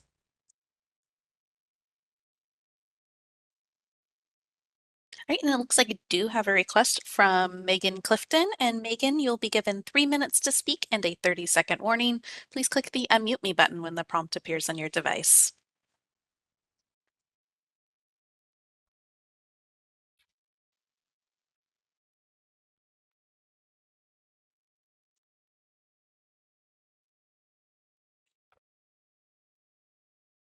Hello. And this is, oh, we can hear you now. Okay, wonderful. Thank you. My name is Megan Clifton. I am actually a representative from Platt College, so I just wanted to make sure that that was noted. I am the Vice President of Academic and Regulatory Affairs, and I do appreciate your time. That is all. Thank you so much. Is there other comments? This is the moderator. Appears there are no further requests for public comment at this time. Thank you so much. I will do a roll call and establish who's in favor, opposed, or abstains. Ms. Carpenter? Yes. Ms. Guzman? Yes. Ms. Moore? Yes. Ms. Neeblis? Yes. Dr. Alabi? Yes. Dr. Russell? Yes. And I also vote yes. That motion is carried by a vote of 7. All right, we are ready to move forward to 7D. Pacific College, Costa Mesa Vocational Nursing Program, Ms. Gomez, Nursing Education Consultant.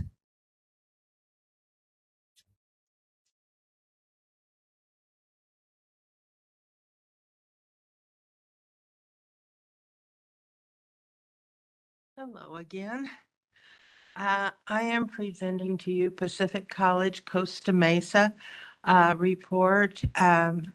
This is a report that I am recommending that they go on to provisional approval. There are a couple of changes in the report that I need to have you noted. And that is, since the complaint that is addressed in the report, there has been a change in the program director. Myrna Dial is no longer the program director. Denise Bourne is the program director. Also in the report, there is an error that I made, and that is that the site visit that I identified for April was actually conducted in January. Thank you so much.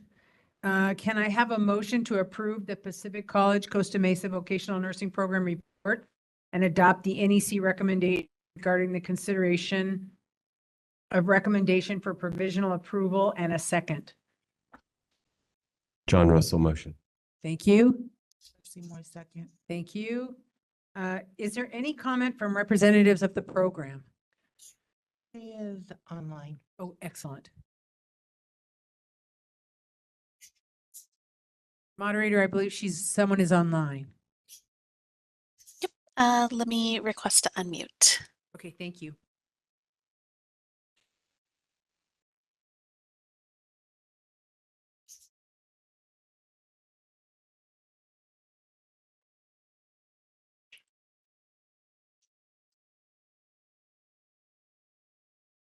And this is the moderator, Denise.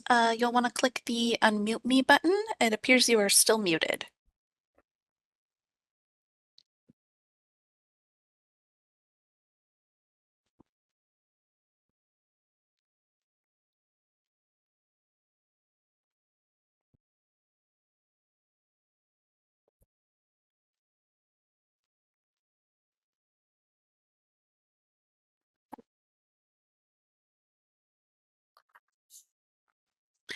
This is the moderator, Denise. I'm going to request to unmute again. When the prompt appears, click the unmute me button, and that should unmute your microphone.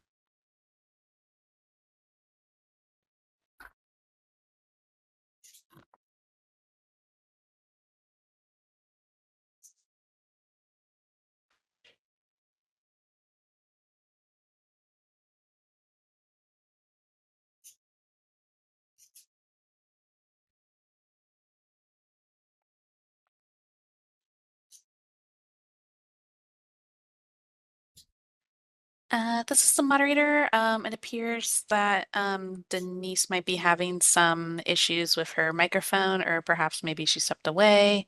And would like to ask the board how they would like to proceed.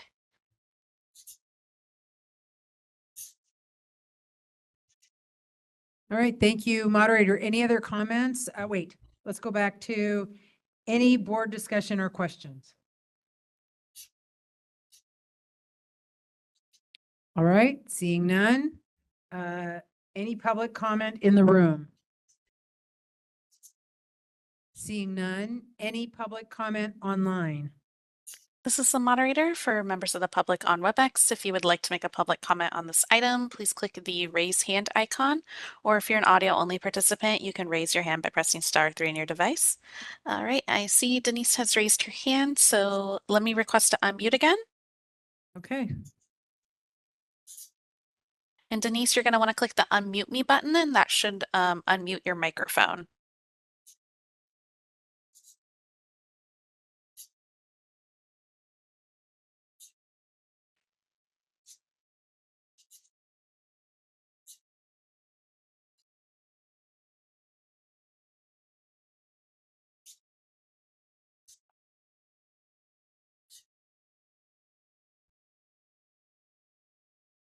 And this is the moderator, Denise.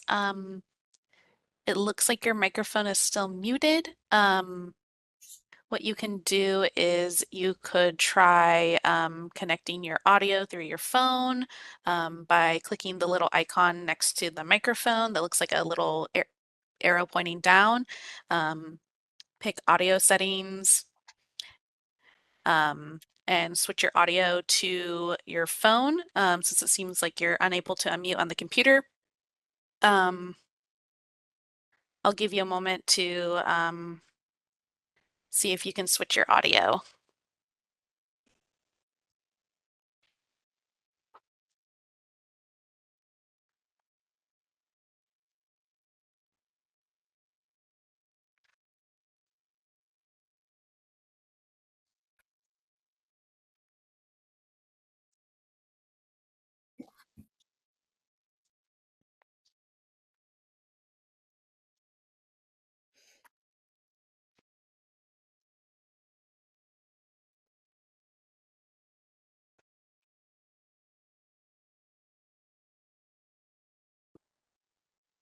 Moderator, maybe Ms. Boren could hang up and call back in. That is also an option. As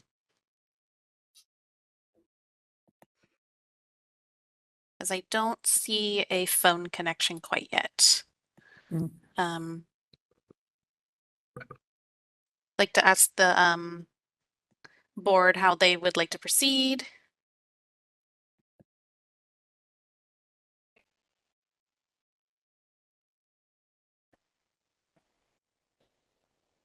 Thank you, moderator. We'll come back to this vote since she's having technical difficulties, and we'll see if she can get her phone hooked up.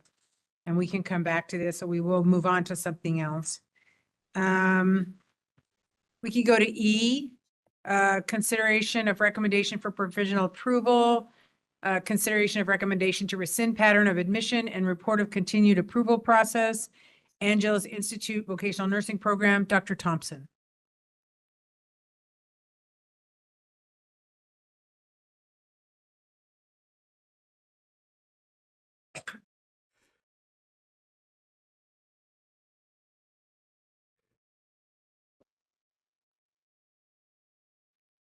Good afternoon. I have submitted my report for Angeles Institute's Vocational Nursing Program request for continued approval.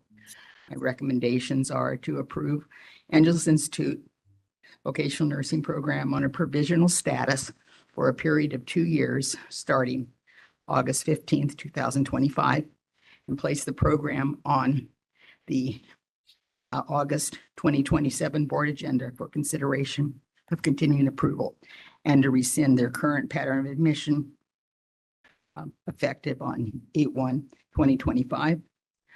I'm sorry, on 8/15/2025. If you have any additional questions, I would be glad to answer them. Thank you so much. Thank you so much.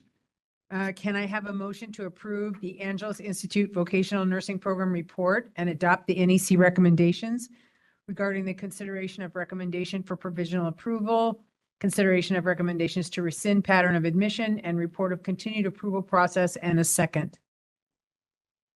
John Russell motion. Thank you. Bessie Moore second. Thank you.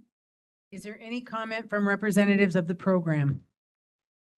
This is the moderator. I have Stacy Ellatu, and Stacy, I'm going to request to unmute your microphone. The other one. Oh, wrong school.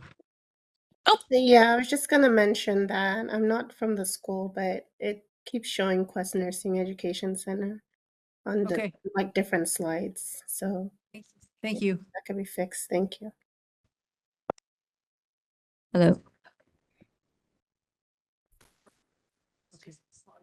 Okay. Go ahead. Oh, thank you. Please introduce yourselves. Of course. I'm Brandy Cower, Director of Nursing for Angeles Institute. To my right, I have Veronica Solomon. Oh, to my left, Veronica Solomon. Behind me, I have the Director of Compliance, Ali Robinson, and Ownership Representation with Calvin Solomon. I will have Veronica speak for us with a written statement, please. Okay, good morning, President, board members, executive officer, and NECs, and everybody that's in the chat room right now. My name is Veronica Solomon, and I have the privilege of serving as the newly appointed Nursing Education Specialist and Director of Academics for Angeles Institute. I joined this school because I saw something rare. a genuine culture of caring where students are not just a number or a file, but we see them as a whole people with unique challenges and remarkable strengths, and each deserving to be supported, challenged, and celebrated accordingly. And as a current doctoral candidate, I understand the power of evolving educational standards, and I am truly committed to bringing the latest evidence-based educational practices into this program. My role is dedicated to bridging regulatory expectations and daily academic operations to protect both the student's success and program integrity.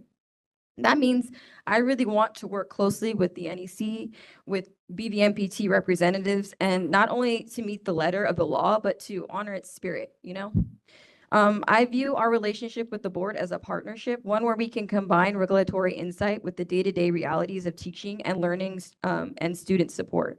So the feedback that we've received so far has been invaluable, and we're grateful for the confirmation that violations 1, 2, 8, and 9 are corrected. And we take pride in the hard work that went into achieving those outcomes, and I hope you guys do too. We acknowledge that some items remain in progress, and for violation 3, and we have already submitted a revised violation 3, and that has been submitted. Our clinical site list has been updated, and all of our 55 M3As are completed for active sites. Our maternity and peds placements are secured, and we're always looking to expand those sites. For violation 7, we have removed the terminology of high stakes from remediation and implemented a comprehensive student-centered remediation plan with monthly reporting now in place. For violation 10, we have submitted course outlines that meet the board's definitions of content hour worksheets. And if you guys want a specific format, if something is more preferred, we're willing to change that for you guys, okay? For violation 11, our instructional plan is currently aligned with theory before clinical to ensure that students are fully prepared for their clinical experience. But we understand that language in state requirements is evolving towards concurrency, and we will transition in a thoughtful and sustainable way to protect that quality. We understand it's changing. And for violation 12, simulation hours are within the approved limits, which is 32 hours, and updated applications with all attachments are ready for the review. Okay, and then in regards to material, we didn't receive a written notice for this board meeting until we received the EO notice. And so with that shortened timeline, some of these corrections were not able to be submitted on time. But we truly believe that had those materials been reviewed, we would have resolved additional violations before today's meeting. As a result, violations 4, 5, and 6 were corrected, and they were submitted a couple hours past end of day, unfortunately. So they're still pending review. That said, overall, our focus is forward-looking. We are committed to implementing every improvement, providing ongoing updates, and working hand in hand with the NEC to ensure the compliance that you guys want. We understand that our students and alumni have the most at stake in these proceedings. For many, nursing school is not just an academic goal, but it's the foundation for a better life, for their families, for their communities, and their perseverance inspires us every day. Truly, I love to see these people graduate, and we want to make sure that we have a program that does that for them. So I am eager to continue collaborating with the NEC, with BVMPT to ensure Angeles Institute is not only compliant, but a model of nursing education moving forward.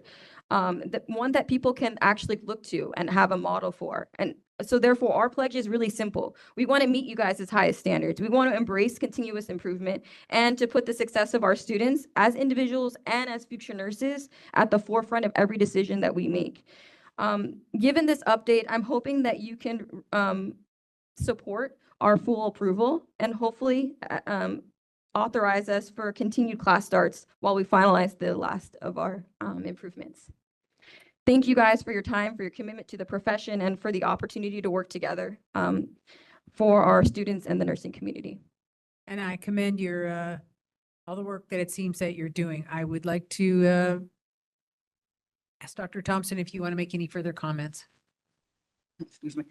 Yes, they did on August 1st. Program did submit documents to correct the 12 violations that were identified during the site visit on June 25th. 4 violations, as they stated, have been corrected, and that's 1, 2, 8, and 9. The other violations, 5 others were reviewed and were deemed not to have been completely corrected. And so they're not within full compliance of Article 5, California Code of Regulations, Title 16. Also, they addressed the violations 4, 6, and 4, 5, and 6. And these are the ones dealing with curriculum, lesson plans, and course outlines. They have not been corrected. I've not had the opportunity to completely review those. On the 12th of August, at 5:24 p.m., there was another submission. As I say, there hasn't been adequate time. I also received some documents last evening, and I have not been able to look at those yet. There is going to be a need for a major curriculum revision before this can be done. And so my recommendations remain the same. Thank you so much. Are there any other comments or questions from the board? Yes. Overall, this program shows a persistent pattern of operational, curriculum, and compliance deficiencies, compounded with recent students' complaints and inequitable treatment and possible safety risk and incredible training.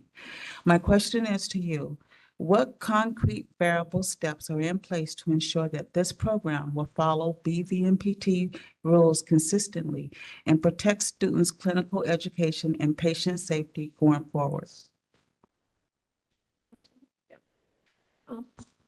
Well, overall, if you see, we have a pass rate that's consistent. We've maintained that standard for each and every individual. Our clinical sites, even though Dr. Thompson did not get it the way she wanted to get these items, they were all active and in effect. Sometimes students aren't happy with something. It may cause a complaint, whether it's because of attendance or academics, and unfortunately, it would get spoken out. For overall, we do have a pattern of looking at our policies and procedures, bringing that together, and then getting other individuals, we think together as a team. It's not only one person alone on the island. So our goal is to have these nurses going out in the field. Like I didn't mention, but we work in this community, we live in this community. So we see all the nurses that we produce that go out there. They're excellent nurses. They've moved on to NP, RN, they go in the military, they're in mental health fields. They're in all those things. So our goal was not to be actually in this position ever again. So I was very surprised we were in this position. And honestly, I feel we've done everything we needed to do at the time, but perhaps there's more, and we're always willing to do more. Okay. There were some differences in opinion between myself and Dr. Thompson, and I thought we were going to have conversations about that. I didn't think it was going to be at this point, but that's sometimes how it goes. I do understand if the point is to, maybe we need to do further improvement, which as We're Veronica willing to mentioned. do. Exactly. And we really are trying to move forward. We've also started, and that's why we have our compliance director here as well, because we've already started implementing double checks and balances that we plan to put in place and that we're really serious about. We do take all commentary from students and also from the board and our NEC very seriously, which is why we've worked so hard and so diligently with the limited timeline that we had to make it to this board meeting fully prepared. And we're willing to continue it. As the NEC has already stated as well, she hasn't even been able to go through it because of the limited timeline. Originally, that timeline was for September. So, That's what we thought that we had more time to even put it together further for her and for you guys so that we really had a very strongly packaged material for you guys. But like I said, of course, it's going to be continuing to be a work in progress as we work towards that September date. And yes, the concerns of, like I said, students some of it was like a little bit of a misunderstanding that has been already resolved. So I feel confident that we can continue to meet those guidelines and requirements from the board. I agree. Student items have been resolved, and we really were clear with that. No, for sure. And we understand what might come down, especially with violations still outstanding that could not be reviewed yet and provisional standing. However, we do ask if, since we do have staff, students, and clinical sites that are ready to go, that we are granted our upcoming start at minimum that we would do ask. We're nurses, we're going to ask, and hopefully it be considered.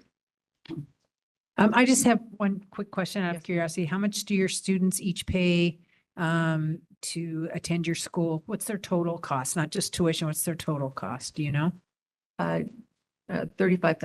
$35,000. Yes, ma'am. I have a question.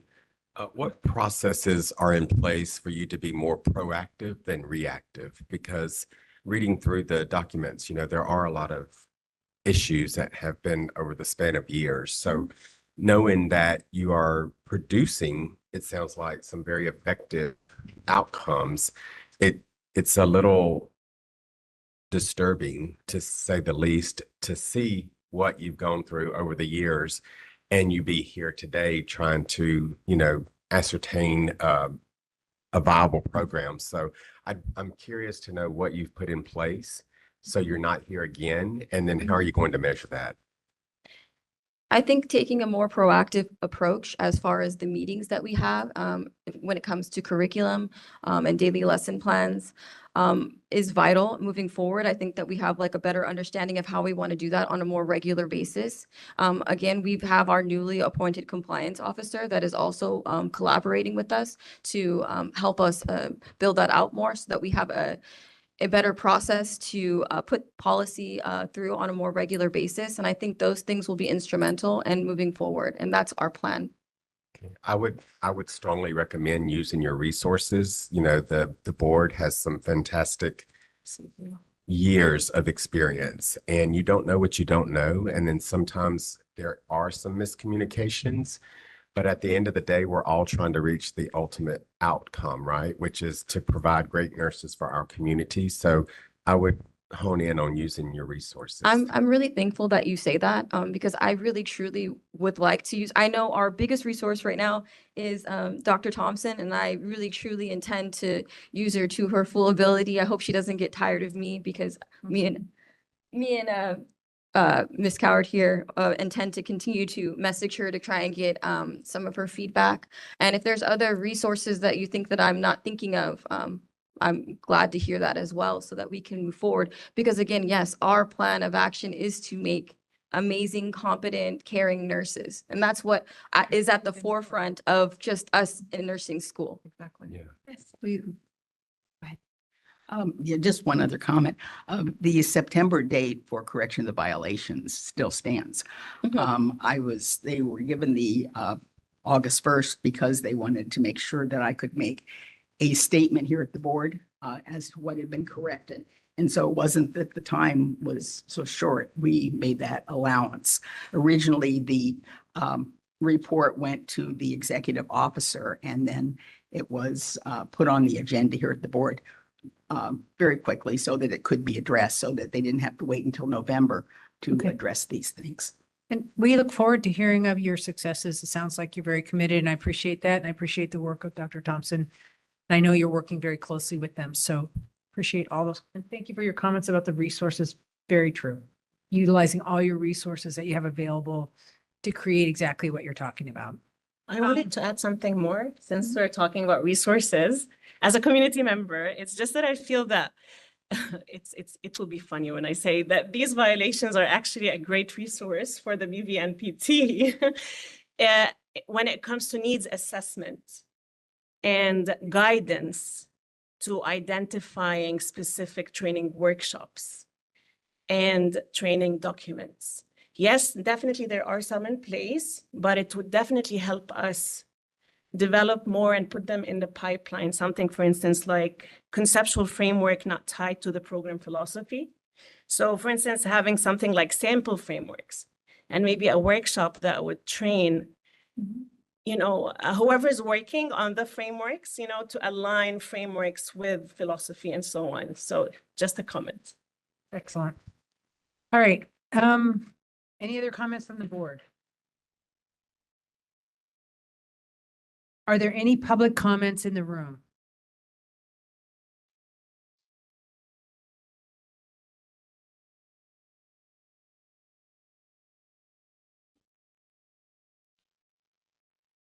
Hi, once again, Kobe Pizzati with the California Association of Psychiatric Technicians. While we don't have a specific comment about the actual program itself, I did want to highlight something that I think was started to be brought up by Dr. Mountain, and this is a for-profit institution that does charge a lot of money. And then one of the members of the program said that one of her greatest resources is the NEC. And so having said that, goes back to the comment that I made earlier about the utilization of the schools in terms of their fees, right?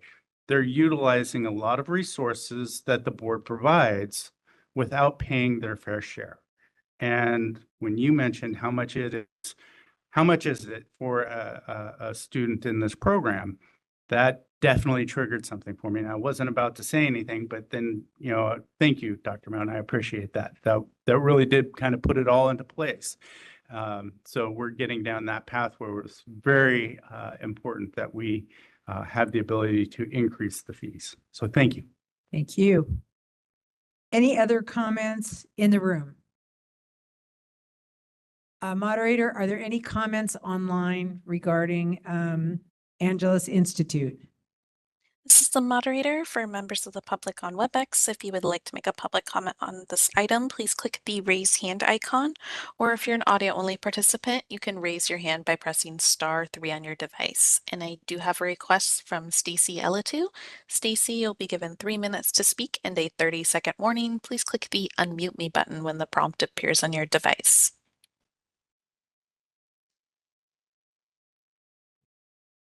Yes, hello. Yes, we can hear you. Okay, so for those of us that are online, I just wanted to point out that the entire time the school was speaking, you guys had the wrong school on the screen.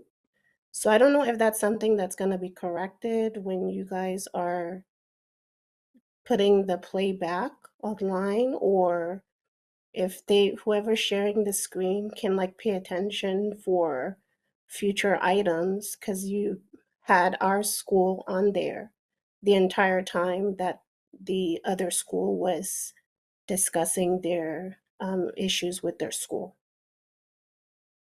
And I tried to bring it up earlier, but it wasn't fixed. Man. Yes. Thank you for reminding us about that. As I said before, the slide may be incorrect, but the agenda is correct. And so as we compile the minutes for the meeting, obviously that will be correct as well. When we go to post a video, I'm afraid that we can't edit that. I do apologize for that, but since we are making this a matter of public record, I would hope that anybody observing through the video will understand here. But thank you. Thank you. All right. Are there any further public comments? This is the moderator. Appears there are no further requests for public comment at this time. Thank you so much. I will do a roll call and establish who's in favor, opposed, or abstains. Ms. Carpenter? Yes. Ms. Guzman? Yes. Ms. Moore? Yes. Ms. Neeblis? Yes. Dr. Alabi? Dr. Russell? Yes. And I also vote yes. This motion carries by a vote of 7. Thank you so much, and thank you to the representatives who showed from the school. Thank you. Do we need to go back to Pacific College and give her an opportunity to speak? All right. Moderator, is the person from Pacific College still online and wanting to say something? This is the moderator, Denise Boren. Let me see if I can request to unmute you. And then if you did end up calling in separately, You can press *3 on your phone, and that way I know which call-in user is you. But I'm gonna, oh, perfect. I'm gonna request to mute your phone. You're gonna press *6 when it prompts you to unmute yourself.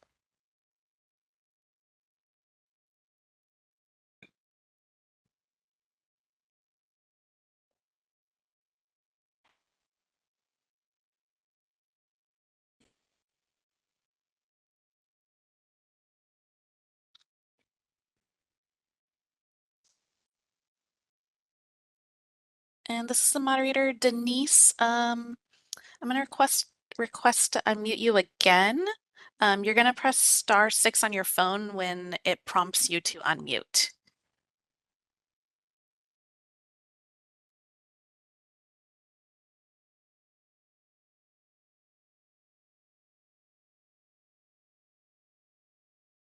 And this is the moderator, Denise. It looks like you're unmuted now.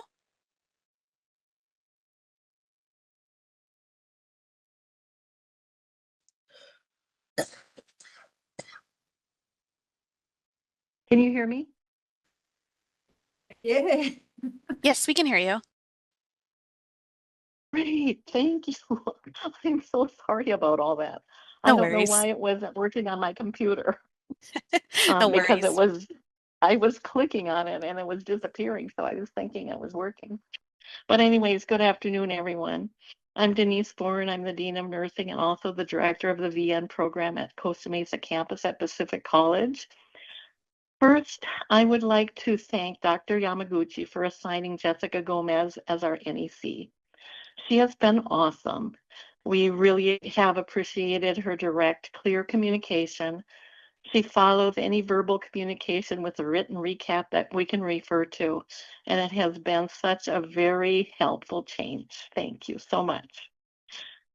So, wanting to go on regarding our satellite campus at Ontario. The prior director there was not doing her job and was terminated. We did a proposal for an affiliate campus, and we hired a new director and faculty for the campus. And the new director has done a lot of work with the program and also working hard on a new curriculum. So for me, I was not aware that the BVNPT was not approving satellite campuses anymore. And the campus should have applied for an affiliate campus a while ago. In late summer and early fall of 2024, we were told we needed to apply within the next 6 months, or we would have to close the campus. We received notice on I November apologize 12th, for interrupting. 2024. Ms. Bourne, I apologize for Sorry? interrupting, but we need you to speak directly to the item about Costa Mesa campus. Well, this was one of the things, is that we didn't close the satellite. And Right. so, yeah, we received notice on November 12th that we would need to complete the application and close the campus. And we had been told verbally that we had to get the application in or we would have to close the campus. We got the application in by December 1st, and then in January, after the holidays, the NAC came to the Ontario campus and told us we had to close the campus because we still had it open, But again, and we closed the campus that night. Again, I really so we apologize told- for this. I really apologize, but I also happen to know that the Ontario campus proposed program was approved yesterday. So Which again, is wonderful, thank you. which again makes me say, can you please speak directly to the Costa Mesa item on the agenda? Okay. But the items on the agenda actually or on the report were basically about not failing to close it. So I just wanted to, tell you that we totally misunderstood that communication and we did close it on time. And then also, as stated in the report, we had a recent complaint, which I thoroughly investigated and made the necessary changes to resolve any issues. And currently all is going well at Costa Mesa. And we've worked really hard with our NEC. We followed her direction and worked hard to make improvements to our program and our campus sites. And so given the corrective actions that have taken as a result of misunderstandings regarding the Ontario campus, the stability of leadership now in place in Costa Mesa, and the clear communication protocols established between Pacific College and our NEC, we respectfully believe that provisional status is not warranted. If Costa Mesa is placed on provisional status, we ask for a shorter time with assurance from my leadership team that any future issues will be addressed promptly. And thank you.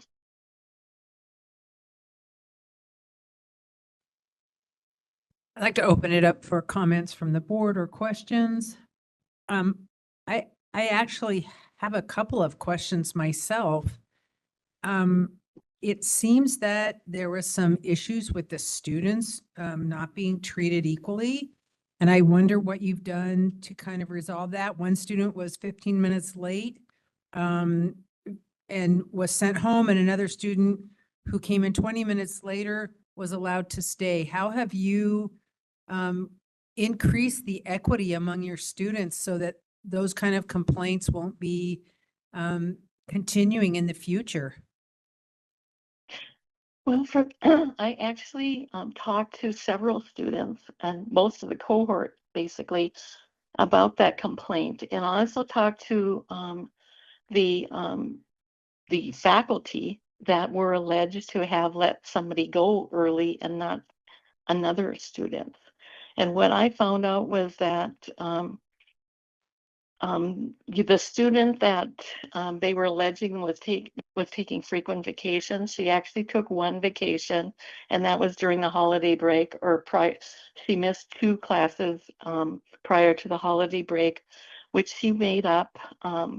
She did make those up, and for the students that they complained that, and I think it was her that they alleged was late and was allowed to stay. And I talked to it was during our pediatric rotation. I talked to the faculty all the faculty that teach pediatrics, and they said that they have never let anybody, 2 of them said they never sent students home early, and no students from this cohort. And the other one said that she hasn't sent anybody from this cohort home, early, but she has sent students in the past home early if they were more than 30 minutes late because they had missed report and they had missed pre-conference. And so how much so do these we students have pay for this to be in your program? What's their total cost, please? it's around 38,000. They get an associate 38,000? degree. 38,000, and they have it is a program with an associate degree, and we have a certificate program that is around 36,000.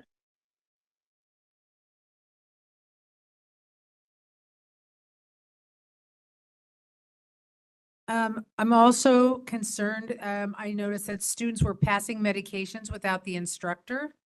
Have you rectified this, and what have you done to make sure that this doesn't happen in the future? That's, medication errors is one of the biggest problems we have in healthcare facilities. And most students just simply aren't ready to be passing medications without somebody there being with them. What have you done to rectify this? Yeah, so I did an investigation on this as well, and the specific student that apparently complained about this, she did actually pass medications with a faculty member, but we did talk to our faculty members, and some of them have been. At least one stated that she did allow the staff because she was concerned about students getting the experience. And so she was there and she would pass with some of the students and then allow the other students to pass with their RN or their LVN or RN, their preceptor that they had at the site. And so I have talked to her about that. We have put emails out to all the faculty, making sure that they were not doing that. And we have told them that students will get if they can't do all students in one day, they need to spread it out over the semester when they take them to clinical, that students will get enough times to pass medications. And then I also let them know that we are having actually a faculty meeting tonight, but we're putting the word out at faculty meetings, and tonight we'll readdress that again. Are is medication passed? Is that addressed in your faculty handbook? How you manage this? I mean, this is a big issue. Is this addressed in your faculty Yes. handbook of how there's faculty are supposed to be passing medications with students? Yes, it is. Yes, it is. And And are I you think following that policy? yes, we are. I mean, we are, but again, out at the clinical site, like this one faculty member said, that she wanted every student to have an opportunity to pass medications. And so for her, letting them pass with an RN, and so she was counseled about that. And also we put it out to everybody that they have to follow our faculty policies or our policies about teaching students. I at the clinical appreciate that sites. she wanted all the students to have the experience, but I think patient safety is the number one goal always. And it Of just, course. it concerns me that a patient would be put at risk so that a student could have an experience. That just causes me a lot of concern. I wonder if there's other questions from the board. John Russell, I agree. How many students are in a clinical rotation with one instructor? At least 10, but it could be up to 15 per the board's policies. But So we that's tried to, for this group, there happened to be, I think there was 15 with this group at that clinical site. So that could be an opportunity to reevaluate if you need two instructors for that many students. And even then, all students are not going to do med passes in the course of one day, just FYI. Of course. Yeah, Yeah, I really and actually support we that. did that after we got that complaint. With this group, we actually added another instructor. I really support what Dr. Russell just said. Most facilities don't want more than 10 students in a clinical group, and many facilities, at least here in the Sacramento area, want you to hold it to 8 students. So that is absolutely something that you should be looking at. I'm not sure how it is in your area, but 15 seems like a lot of students for one person to handle. All right. It is. And Any I other think that comments from the we've been board? All right, any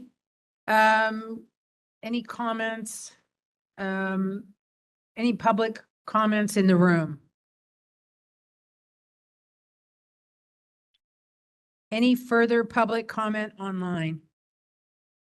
This is the moderator for members of the public on WebEx. If you would like to make a public comment on this item, please click the raise hand icon, or if you're an audio only participant, you can press *3 on your device.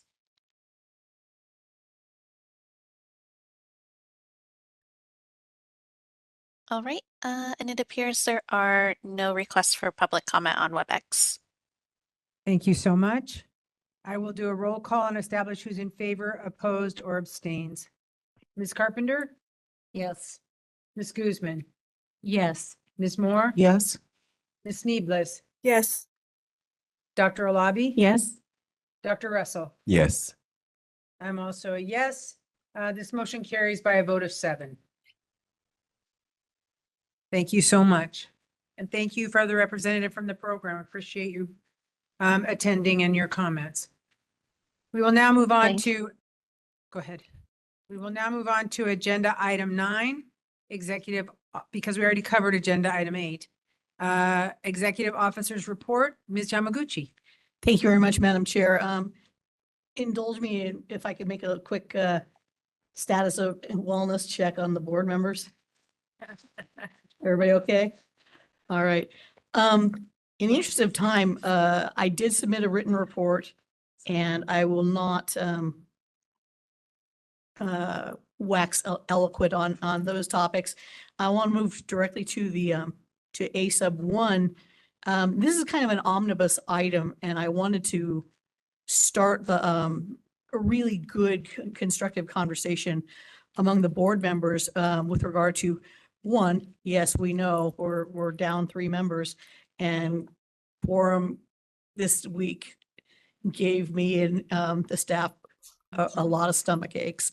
But in essence, we are missing one psych tech representative, and I know that the union has been reaching out for us, and I know Ms. Moore has also been reaching out for us. Thank you.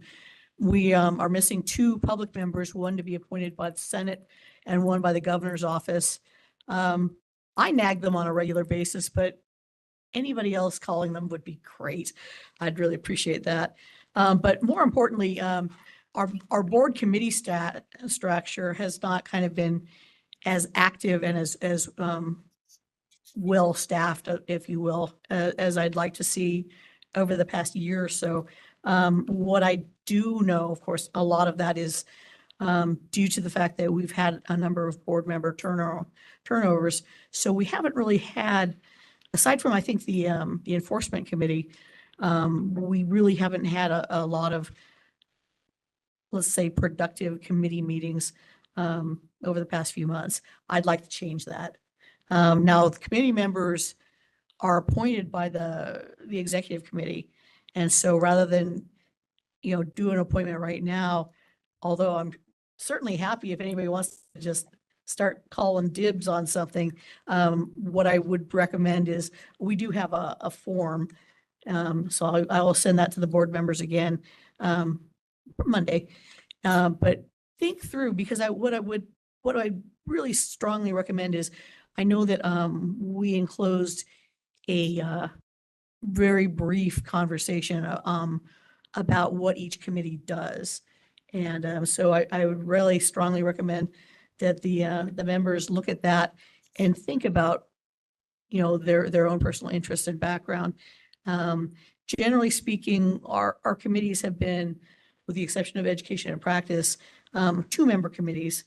Wherever possible, we think it's a really strong structure to have one public member and one licensee or professional member appointed to each committee to make certain we have that broad perspective. So given that, like I said, I'd be happy to answer questions about the committees themselves. But like I said, I think mostly we have the understanding, the information available to you. And certainly before I send out any forms and stuff, if board members have individual conversations, any questions that they'd like to ask me, you're more than welcome to email me, call me, et cetera. And I'm certain that Dr. Mountain and obviously Ms. Carpenter, as the most senior board member, would be delighted to answer questions for you. But if anything comes to mind right now, please. I would volunteer for the enforcement committee. Oh, interesting. Okay. Make a note of that. Thank you. So all the committees except for the enforcement have vacancies, or like every committee has? Every committee, well, the structure is such that unless people have specifically called dibs and want to stay on, I think that, in fact, actually, I think the only other committee that's consistently been able to meet and has 2 members on is Leg and Regs. But yeah, we can, if there's compelling reason to rearrange things, I know that the executive committee is happy to talk about that. Then go ahead and do the first. No, I still want the enforcement and the ad hoc. Great. I just wanted to clarify for Dr. Olby, I'm always on the education committee because I'm the education member. So but aside I from don't that, really have a choice. Then allow me to join you, if possible, in the education committee. See how well that works. Oh, okay. Because I wanted to stay in education, but if not, if there's room in the legislative committee, I'd like to be there for a change. Actually, the education committee is a little bit odd. The education practice is the only other committee that has more than 2 members. As such, it meets publicly and responds to the Public Meeting Notice Act. So we've usually had something like 4 members of that committee. So don't worry. Okay, awesome.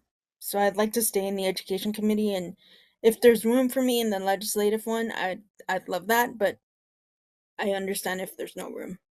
Great. Anybody else want to call dibs?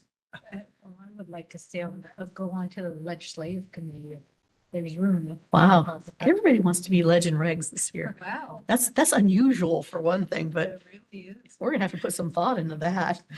Yeah, I hate to have my experience in the area be for naught, but if you. Well, as, yeah, so we'll, as I said, now, the one thing that I don't know that we've ever really made clear is since we are, short a few board members, people can double up. I don't really encourage you to say all of them, but if there are two things that really interest you, and also as a side note, the board can create an ad hoc advisory committee on a specific topic or issue. And that, of course, again, is in the power of the executive committee. So if you have ideas for things like that, do please communicate that.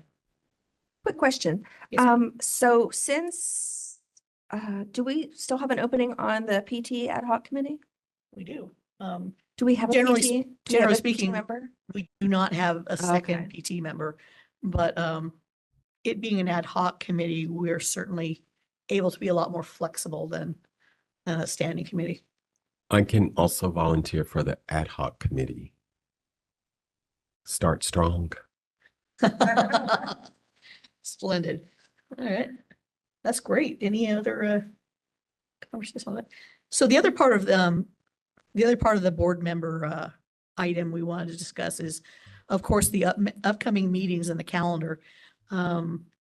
We do have an approved calendar for 2026, although we wanted to maybe have the board members think a little bit about that, because in as much as every board is meeting right around the same calendar time, quarterly, and we have very few actual meeting facilities. At this point, we have 3 that are working, and this being one of them. We've actually talked at a staff level about possibly not meeting, Thursday, Friday, but maybe moving to a Tuesday, Wednesday schedule. I don't mean to make an action item right now, but I was interested in hearing if this is absolutely going to preclude any board members from participating. Do most of the other boards meet on Thursday, Yes, Friday? yes, exactly. So even though staff is really, really good at calling dibs early on the meeting rooms, sometimes it doesn't always follow, and sometimes we get bumped. In November, we're meeting Monday and Tuesday. Correct. But this is 2027, you meant? Well, I'm looking actually right now at 2026, but the 2027 calendar that's actually in your packet, we wanted to make certain, kind of give the board members a look at that, because I know that all of you have to make accommodations to attend meetings, whether it's getting time off or travel or both. So I wanted to propose a few as a draft. And again, I didn't want to ask for an action item today, but I did want the board members to look at this. And again, if there are things that would absolutely preclude you from fully participating, we need to know that. I also was reminded by our enforcement chief, Antoinette Wood, who went to the NCSBN conference for me. She said the NCSBN staff told her to tell me that next year's annual meeting was August 16 through 21, and they really, really want me to come. So be that as it may, mind you, going to Chicago in August. But anyway, so like I said, I wanted the board members to look at this possible proposed calendar. And by the way, just as a side note, you'll notice that we had a lot of things in colors, so that we have like a variety of different scenarios for you to look at. I think the legend is pretty clear. And we also listed in compliance with the bill that is AB 389, 395. we've added actually a lot of the calendared, holidays and holy days for a variety of, communities, just to make certain we are going to comply, and really truly to be as, inclusive as we possibly can. So we would want to avoid calendaring, meetings on days that are holidays, holy days, et cetera, so that, anything that might, again, like I said, preclude a board member or, a community member from participation. Well, with Ash Wednesday and Good Friday, Monday and Tuesday are sounding good. A question in regards to the 2 days meeting. Yes. So Good. can a board member attend the second day if the first doesn't work? Right. Oh, I'm so glad you asked, because generally speaking, when we've had 2-day meetings, and we've actually usually just put the 2 days on a calendar. Generally speaking, we've only really had probably 2 a year that we would do 2 days, but the first day of that meeting is usually a board training and orientation and other kind of planning action meeting. And the second day is still the official board business meeting. So yeah, if we want all the board members to come to the training, because, we want you guys to be working together as a team and getting to know each other. But if you can't, you can't. But we desperately do want you to be at the Friday business meetings. So, and like I said, if we don't meet specifically on a Friday, the business meeting is the most important, obviously. Did that end? Yes. Okay. Any other questions I can answer on that? So speaking of training, as I said, not only is there a vast number of mandated trainings for board members who, like I said, we try to do our own sort of training and enrichment activities on the 2-day meetings. So generally speaking, we've pulled together things like, the one I'm thinking of right now for possibly November would be to have a really good high-level conversation about the regulatory process and our personal regs packages. I've spoken to our regs counsel, Christy Shields, about that, and she promises that she can do that in just a few hours.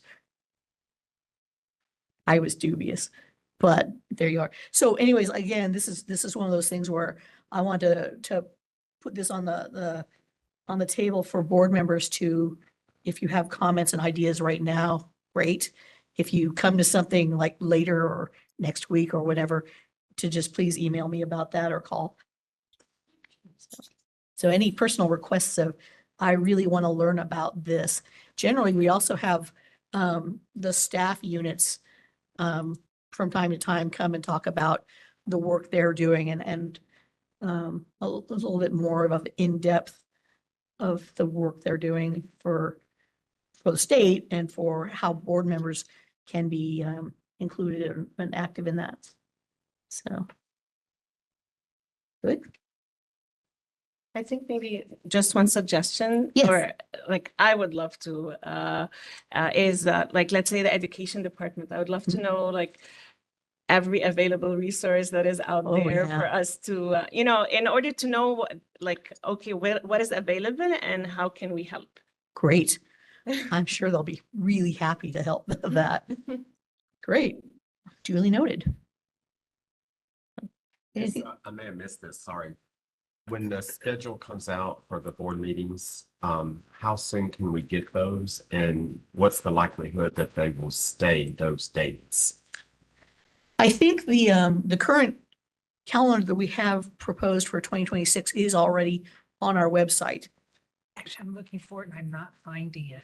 It's not? Yeah, that's why I Okay. just went there So and I'm like, we'll it'd be nice for everyone to have that. Oh, good. We'll revisit that then. And what I think I would suggest we do is make sure that no later than the November board meeting, we approve a final for 26 and at least a mostly conceptual for 27. Because yeah, I know everybody needs to plan at least a few months in advance. Any other questions or stuff? Great. But like I said, if anything comes to your mind, never fail to call or email. And I, of course, will pass you off to probably Nikki.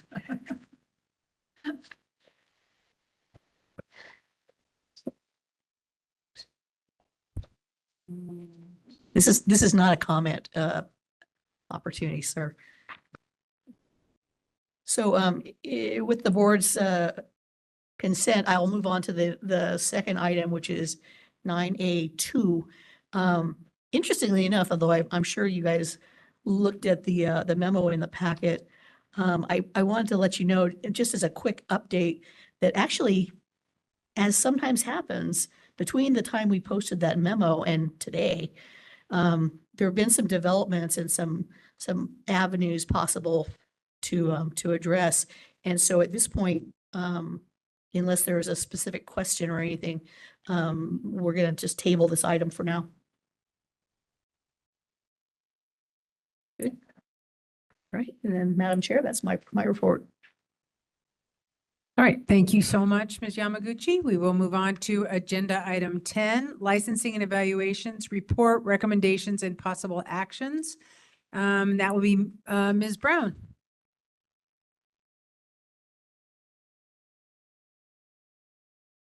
Afternoon.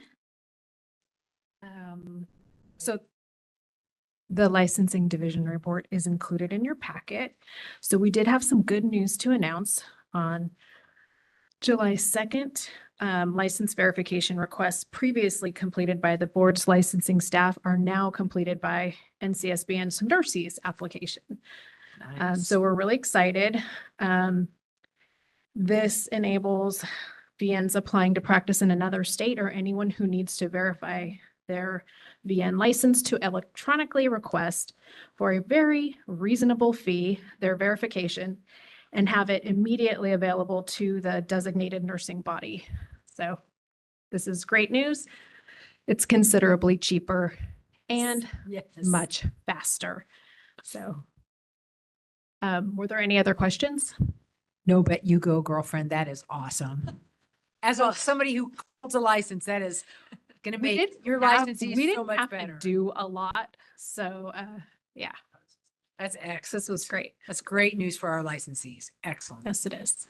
It's nice to have good news to give to our licensees and making something cheaper too. Yes. Since licensing fees are very controversial right now. Any board discussion or questions? Seeing none, is there any public comment in the room? Seeing none, is there any public comment online? This is the moderator for members of the public on WebEx. If you would like to make a public comment on this item, you can click the raise hand icon, or if you're an audio only participant, you can raise your hand by pressing *3 on your device. And it looks like we do have a request from Lauren M. Lauren, you'll be given 3 minutes to speak and a 30-second warning. Please click the unmute me button when the prompt appears on your device. Yes, I have a question. Would this now be allowed to have us do multi-state licensure like some other states do?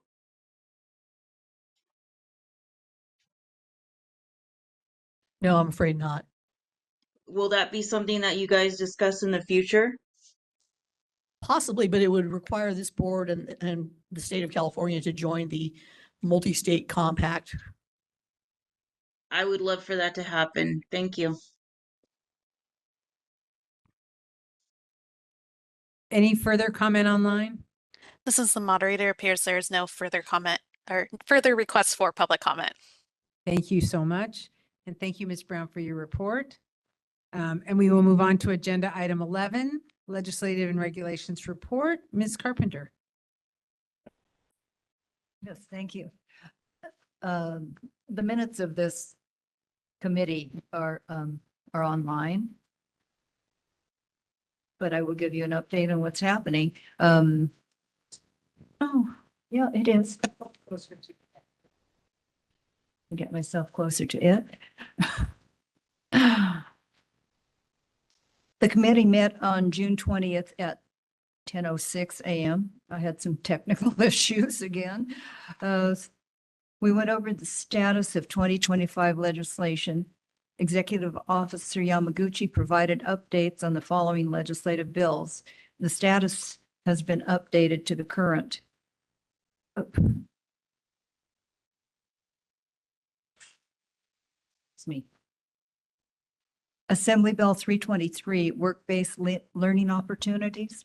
This bill authorizes community college districts to use strong workforce program funds to support paid work-based learning opportunities for students and employers. It's now on the suspense calendar in Senate Appropriations. AB 395, holidays, as we just discussed a minute ago. Beginning with the 26-27 school year, this bill, one, requires schools and colleges to make efforts to avoid scheduling specified events on dates which would create an obstacle to participation for members of the public who observe ritual observance of a religious, cultural, or ancestral holiday. And two, requires state agencies and encourages local agencies to make efforts to avoid conducting specified business on such dates. The bill's waiting to be heard in Senate Judiciary. AB 667, license examination interpreters. This bill requires the Department of Consumer Affairs boards, except those that license healthcare professionals, to allow an applicant to use an interpreter when taking the written and oral portions of an examination if the applicant cannot read, speak, or write in English. In our meeting, Ms. Yamaguchi reported that the earlier version of the bill would have applied to healing arts boards. This section has been removed, so it no longer impacts BVNPT. AB 742, licensing. This bill requires all licensing boards, bureaus, commissions, and programs within DCA to expedite the license applications of descendants of slaves as certified by the to-be-created Bureau for Descendants of American Slavery. The bill creating the Bureau is Senate Bill 518. AB 742 is waiting to be heard in Senate Appropriations. The Assembly Appropriations analysis stated that the DCA boards and bureaus indicated unspecified special fund costs to implement resources. Senate Bill 518 is waiting in Assembly Appropriations, with a cost estimate likely in excess of tens of millions of dollars annually. AB 766, DEI and strategic planning. This bill requires strategic plans currently required to be developed by every agency or department under the governor's authority to develop or update the plan to reflect the use of inclusive practices to more effectively advance racial equity. It's waiting in a Senate Appropriations.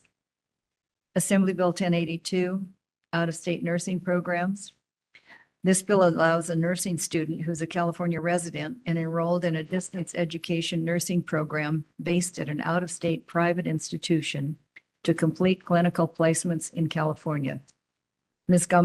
Yamaguchi reported that AB 1082 has been held and is not moving at this time. Yes.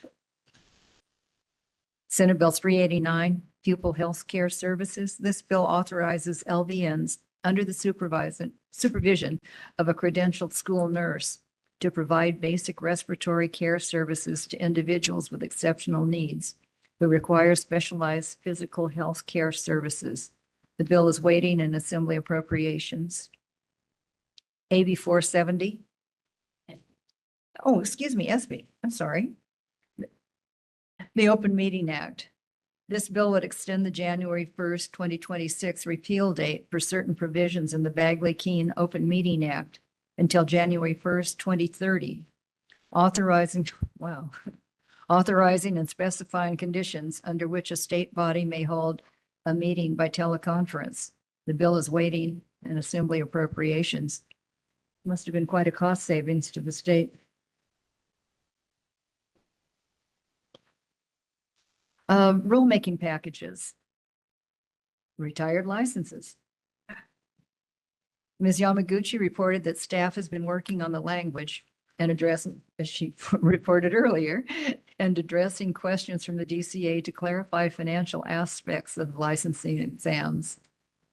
Additionally, Ms. Yamaguchi gave an update on the request discussed at the May board meeting regarding some patch language from the Senate Committee on Business Professions and Economic Development for the annual omnibus technical cleanup bill. Unfortunately, while the Senate staff understand the issue, they indicated that the language was more substantial than what could be achieved in a committee bill. School approval standards. Ms. Yamaguchi reported that staff is working with legal counsel and hopes to have language for the board members to review this year. Ms. Shields recommended the staff look into possibly breaking the package into smaller sections.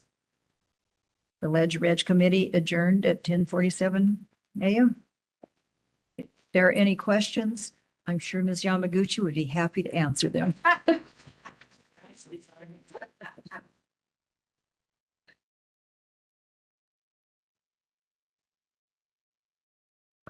Thank you so much. I believe, Ms. Yamaguchi, you are up next. Updates on 2025 legislations of interest. Yes, but Ms. Carpenter pretty much covered all of these. All right, excellent. Then B, discussion and possible action to seek legislative proposal to amend Business and Professions Code 2892.8 and 4545.4 regarding retired licensees. Did you want to address that? I'm actually, again, Ms. Carpenter had included that in her report. Excellent. Then thank you so much. Are there any comments from the board? Seeing none, are there any public comments in the room? Seeing none, are there any public comments online? This is the moderator. If anyone would like to make a comment on item 11, you may look for the hand icon and click that to raise your hand. Our call-in users can press *3 to raise their hands. If you're on a mobile device, that hand icon may be behind the 3-dot other options on your device. Are there any comments on agenda item 11? I do not see any raised hands. I will turn the meeting back to you. Oh, no, we do. My apologies. We did get one. So Shirley Jones, I'm going to send you a request to unmute and you'll have 3 minutes.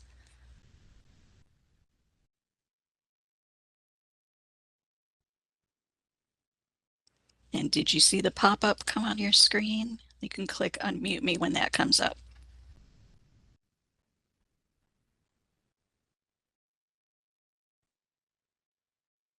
All right, it looks like Shirley may not be able to unmute herself. I can open up the chat feature and that way Shirley can type her comment into the chat. One moment here. And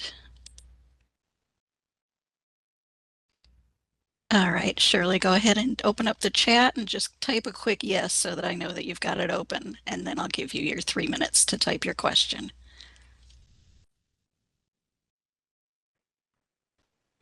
Okay, I think I have mute now. Oh, wonderful. Perfect. Okay.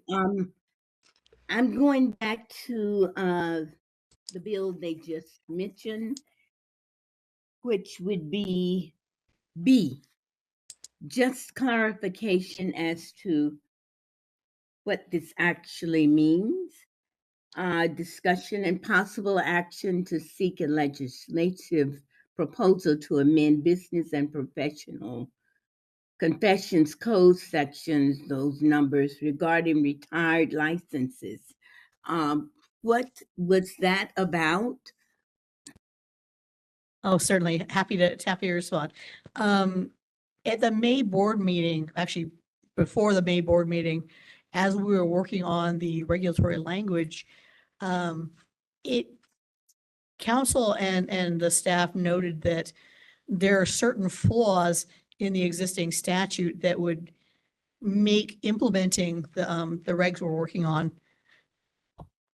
difficult, if not actually impossible. And so there were some needs to make some changes in the existing laws, very minor technical changes, and but what happened, of course, was that as we, the board asked us to contact the Senate committee to see if we could be included in its annual technical cleanup bill, the Senate staff felt that even though they really did understand and sympathized, and they get the issues that's involved here, but they felt that the way that the language we were looking for was too substantive to include in a technical cleanup bill.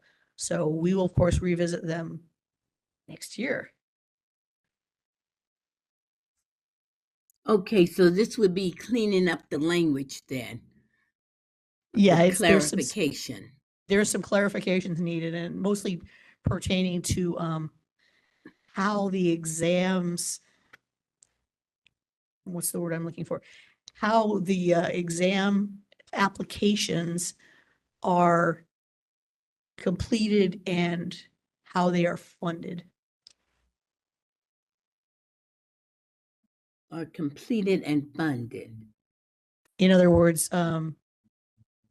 we had some odd statutory lack of statutory language specifying how those fees are conducted and forwarded, how they are accounted for.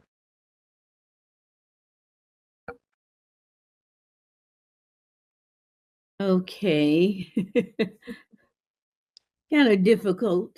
So if you know, and I apologize, I don't mean to be, you know, rude, because I do want to answer your question. I do want you to understand what's going on, but at the risk of basically circumventing the process today, the board agenda packet for May did have a memo that explained the changes we were hoping to make and the recommendation to Okay. create legislation. So you should be able to find that, and I would hope that, and you know, of course, obviously, if you still have questions, you're certainly welcome to call BVNPT's main line and ask. Okay, I'll check the May packet. Thank you so much. Thank you. And that is the only comment that I saw, so I will turn the meeting back to you, Chair. Thank you so much. I will, oh, we don't really need one. Agenda item 12, enforcement, report recommendations, possible actions. Ms. Wood. Oh, hello, everyone. Hi, I'm Jay Prouty, the Discipline Unit Manager. Ms. Wood, my division chief, is in Chicago for the NCSBN Biennial Conference, so she wasn't be able to make it here today. The one thing I had wanted to note was the opening we had on the Enforcement Committee, but I believe Ms. Yamaguchi has already covered that, so thank you, Elaine. That being said, I can take any questions if anyone had anything in regards to the enforcement report. Well, thank you. Thank you. Do I need to ask? Okay. Is there any board discussion or questions? Seeing none, is there any public comment in the room? Seeing none, is there any public comment online? This is the moderator. If anyone would like to make a comment on the enforcement report, you may look for the hand icon, typically at the bottom of your WebEx screen, or if you're on a mobile device, it may be behind the 3-dot other options, and our call-in users can press *3 to raise their hands. Are there any comments on the enforcement report? I do not see any requests. I'll turn the meeting back to you, Chair. Thank you so much. Thank you, everyone. Thanks, Jay. And we're ready for the investigation division report. Ms. Higiyashi.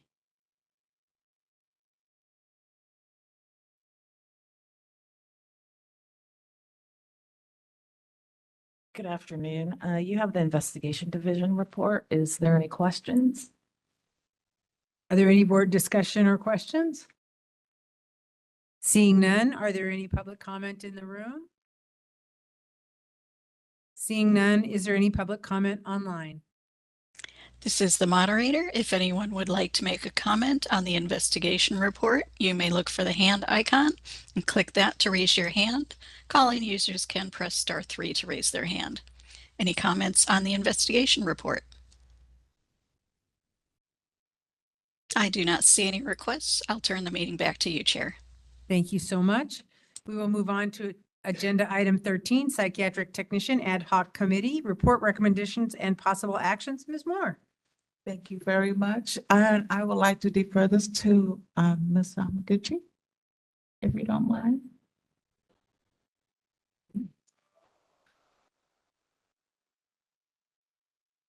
As the board will recall, having handled so we've had, the board, appointed a ad hoc committee to address the entire global work of, the profession of psych techs. So we wanted to cover a vast amount of ground here as to the education and training, the job placement, the reputation of the profession as a whole, and the age-old question of, is that really the right professional name for these people? So we had been having some, I think, a fairly good conversations over the past year or so. This subcommittee was led by Mr. Hill, and as he has stepped down, Ms. Moore has accepted pretty much the sole responsibility for moving forward. But we don't want this ad hoc committee to just like stop work and go away. So I imagine that, as we go forward, we'll look to reform the committee and start again. But the most important thing about this committee and the work that staff has been doing is we wanted to make certain that we were kind of including and incorporating information from first the employees, the licensees, from the schools, and from the employers, as well as other interested parties. And I know that our staff had also done a really interesting and valuable job of reaching out to other like organizations, like some of our sister boards that deal with mental health professions. So the end goal isn't like a real hard nugget that we can define here, but generally speaking, the intent here is to make certain that we have, I think, promoted and provided a much better set of information, if you will, about the profession as a whole, because generally speaking, and it's hard to tell people what LVNs do. It's really hard to explain to people what psych techs do. And we feel like this is something that this profession is not understood nearly as well as it should be. So that's the work of the ad hoc committee, and we'll be hopefully moving forward as soon as we can. Yep. Any board discussion or questions? Seeing none, is there any public comment in the room? Seeing none, is there any public comment online? This is the moderator. If anyone would like to make a comment on the ad hoc committee, you may look for the hand icon and click that to raise your hand. Our call-in users can press *3 to raise their hands. Are there any comments on the ad hoc committee? I do not see any requests for comment. I'll turn the meeting back to you, Chair. Thank you so much. We will move forward to agenda item 14, public comment on items not on the agenda. Please note, the board may not discuss or take any action on any items raised during this public comment section, except to decide whether to place the matter on the agenda of a future meeting per Government Code Sections 11125 and 11125.7A. We are now open for public comment. Is there any public comment in the room?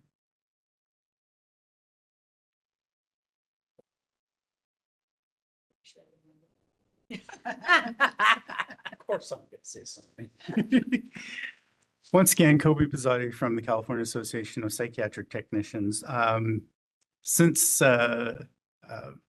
Executive Officer, or should I say Dr. Yamaguchi, decided to say that I couldn't say something during her information package regarding the BVMPT calendar, I just wanted to make the comment, if you're going to change the calendar and move things off of Fridays, could you please have some consideration of the legislative calendar? Because the legislative calendar is when many of the representatives, me, will have to work Monday through Thursday, right? So the legislative calendar is when a lot of their hearings are going on, and therefore a lot of the representatives that, like SEIU, their representative won't be here or won't ever be able to be here if that's the case. Same with me. So I take pride in my ability to show up and at least voice some concern and save some ideas for you guys to contemplate. The other thing I did want to throw out there and for you guys to maybe talk about during your legislative committee is the idea of adding 2 additional licensee board members. As it stands right now, the licensee board members are currently appointed by the governor, which seems to take an exponentially long period of time. The idea and the proposal is to have one appointee, one licensee appointee by the governor, one by the pro tem, and one by the speaker. Each of them get a PT appointment, each of them get a LVN appointment. So there would be 3 licensees, 3 LVN licensees, one by the pro tem, one by the speaker, one by the governor. Same as the other side. It moves it to 6 for sure. But in the same time, I seem to think that the pro tem and the speaker have the ability to appoint and move things along much faster than the governor seems to, especially at this time of year with 2 years left in a term, actually maybe a year and change left in a term for the governor, which gives me more pause because if he doesn't appoint soon, then it could be until 30 there's a new seconds. governor. Could be until there's a new governor, which could even take longer. So very concerned about that. Just wanted to put in there food for thought, little seed, something to think about. And thank you very much. It's been a pleasure. Oh, quick comment on the legislature. Early Monday morning. They're never. Yeah, no, that would be fine. I can do that. That's great. They're Early never Monday in morning. town. They That's never right. start earlier than. That's right. Very Very, fine. very forward. I know I'm not supposed to respond, but I would mention that changing the statute with regarding our board member makeup, we are a majority public member board. And I know that I'm fine with that. I Okay. can do that. so we would need to increase our public members as well. Okay. Thank you for those comments. Is there any public comment online? This is the moderator. If anyone would like to make a comment that has not already been discussed on the agenda, you may look for the hand icon and click that to raise your hand. And call-in users can press *3 to raise their hands. Are there any comments on items not on the agenda? I do not see any raised hands. I'll turn the meeting back to you, Chair. Thank you so much. Agenda item 15, any suggestions for future agenda items from the board? Maybe I have a lot, so I'll share it later. All right. Seeing no further comments from people. Oh, wait.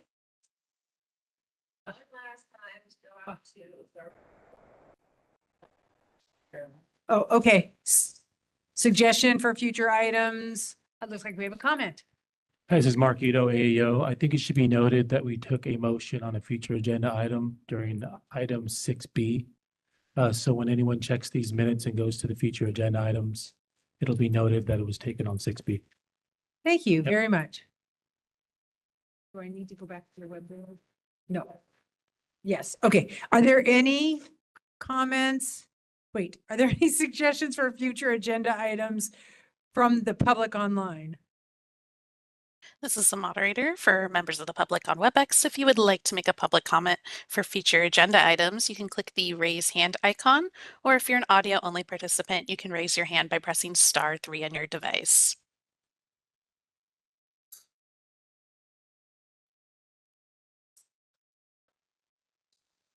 All right, and it appears there are no requests for public comment at this time. All right, thank you so much. I believe it is time for agenda item 17, adjournment. And we have already done the closed session, so we will close the entire meeting at 2 p.m. Thank you so much for all your attendance and your patience with our technical difficulties.